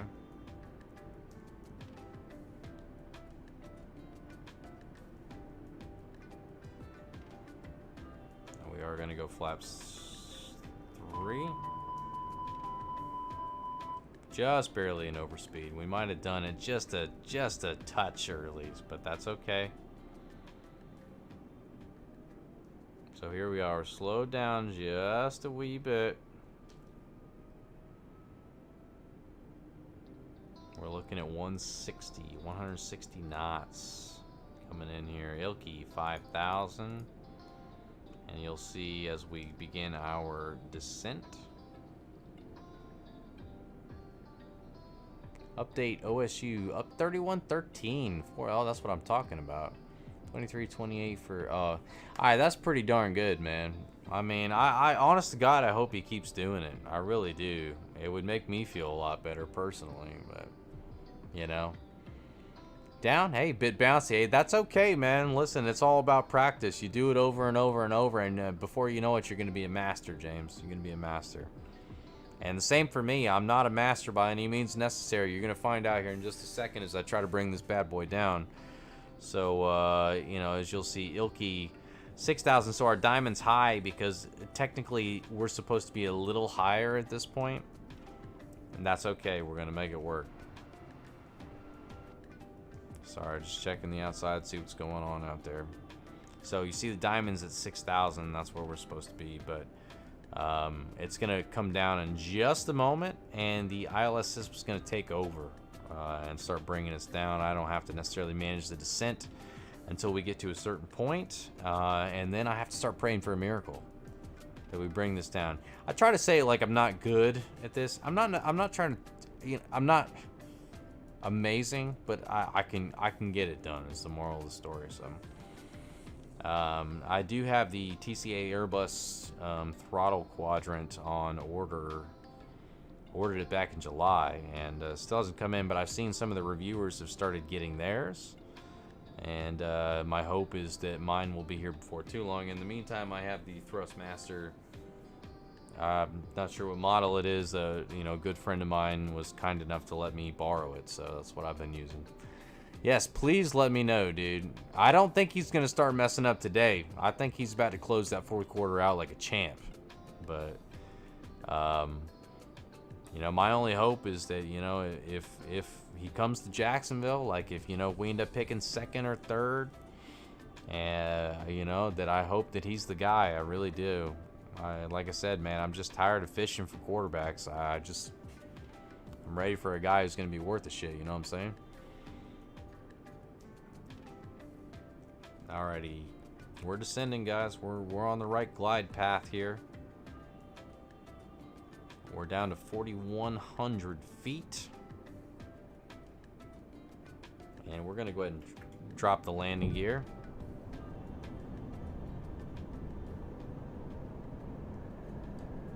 We're gonna go ahead and set our brakes to medium.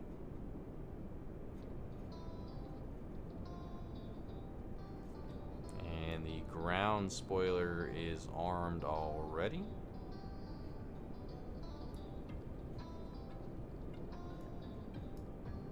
Phoenix, Arizona, as you can see. We're gonna go right by downtown Phoenix. You're gonna get a great view here on the left-hand side of the aircraft.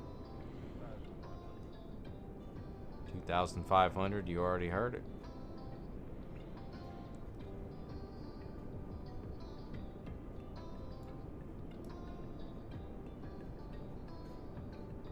Sorry, I'm trying to get you over to Phoenix before I try to take over the aircraft, because if I take it over before we get to Phoenix, then we're not going to see shit. So on the left-hand side, you'll see Phoenix, Arizona. Downtown Phoenix. Can't point the stadium out to you. They play in Glendale, the Arizona Cardinals do. So would have been cool to be able to throw that out there. You know, we saw Mile High leaving Denver. Jack's rebuild on Matt. Hey, listen, dude. How's he playing? That's the real question. How's he playing? I'm glad you drafted him. Jack's rebuild, easy choice right now. I feel like we actually have a decent amount of talent, despite what Madden rates him. James Robinson, what a find in that guy, you know. And, you know, we're just missing a couple things. I think coaching might be one of them. I like Doug Marrone for a long time, man, but I think he's, you know, if you can't figure it out at this point, dude, I don't know what to tell you. All right, as soon as old boy comes on, says 1,000, man, I'm gonna take it over. On the left-hand side of the aircraft, you will see downtown Phoenix, Arizona. Go ahead and snap one of those. Doing good. 1,000 feet. Autopilot's coming off. It is my aircraft.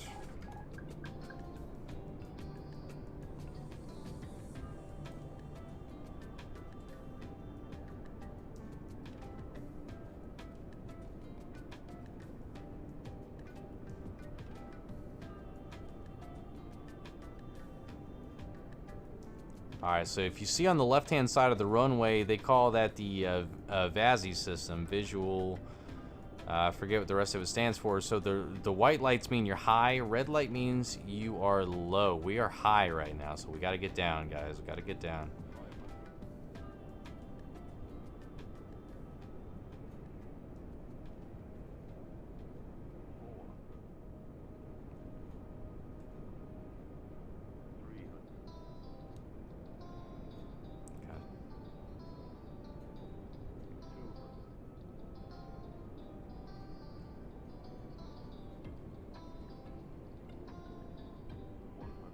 Came in a little high, but that's okay.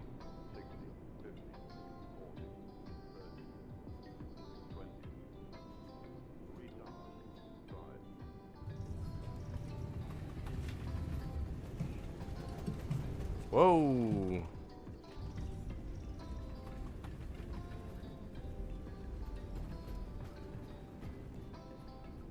Well, that thing bucked like a Bronco right there, but hey, welcome to beautiful Phoenix, Arizona. Like I said, if you want to know why it bucked like a Bronco, I told you that I was trying to see if I had my reverse thrusters set up, and long story short, I apparently didn't set it up the right way. So when I went to go back to hit the reverse option there. Instead, it gave it a lot of power. So apologies on my end. Welcome to beautiful Phoenix, Arizona. Thank you guys so much for flying with me today. This was the inaugural flight for Cade Plays Games, and we'll do plenty more, that I can promise you. Back at it again when I'm controlling him when the AI is okay. That's fair. And you guys are backed up against the cap. Picture lad. Yeah, next year they are going to be a lot better against the cap than they are this year. A few bigger name guys, like, yeah, bounce man. That's fair. Fournette, I don't know, man. I think it was a good move only because James Robinson has been far better than Leonard Fournette ever was anytime he was here, and the guy was an undrafted rookie free agent, which is crazy. I was a little upset about it at first when we let him go, and then we picked up, you know, we had James Robinson. They put him in, and I was like, wow, I can't believe we're gonna do this, you know. And believe it or not, it's actually worked out pretty well for us. Yeah, I totally missed the line right here too. My bad.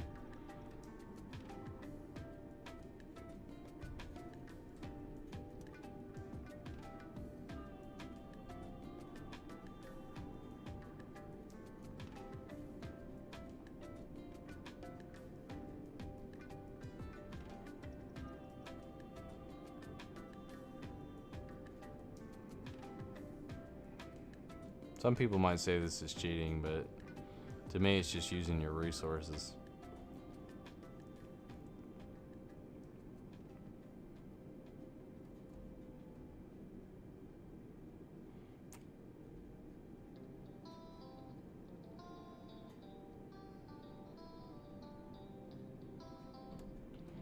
Ladies and gentlemen, thank you so much for flying with me this evening. Parking brake is on. Flaps reset. We can go up top real quick and turn on our APU. We also have our ground power available here shortly, but near the tower, James says he is. Okay. I'll tell you what, I'll get on the outside, man, see if I can see you.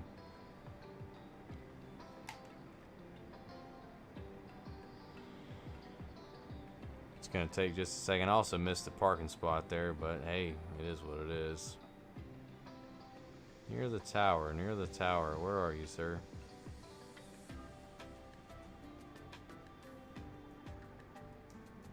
Take a gander here. 2 MVPs, man. Yeah, dude, it's one of those things. Like, my biggest gripe against Fournette for the longest time was that his vision was just not good, and Robinson has just kind of proved that, you know, if you know what I'm saying. His vision has been so much better. I assume these are not you, James, by the way. I don't know. I'm just looking over around the tower. But, guys, once again, thank you so much for flying with me. I really genuinely appreciate the company this evening. It was a good time. We'll do it again. I apologize, you know, if the landing was a little turbulent. Like I said, I thought I had something set up on there that was not set up the right way, so we kind of got a little juice going back into it when we tried to throw the reverse thrusters on there. But anyways, thank you so much. I can't thank you enough, and we'll do it again. Right now, plan on next week, Saturday again. If something changes, then I'll let you know. Guys, thank you so much. Have a great night, and Robert Garrett, we'll stay in touch. James, I'm going to add you back, buddy. We'll be in touch.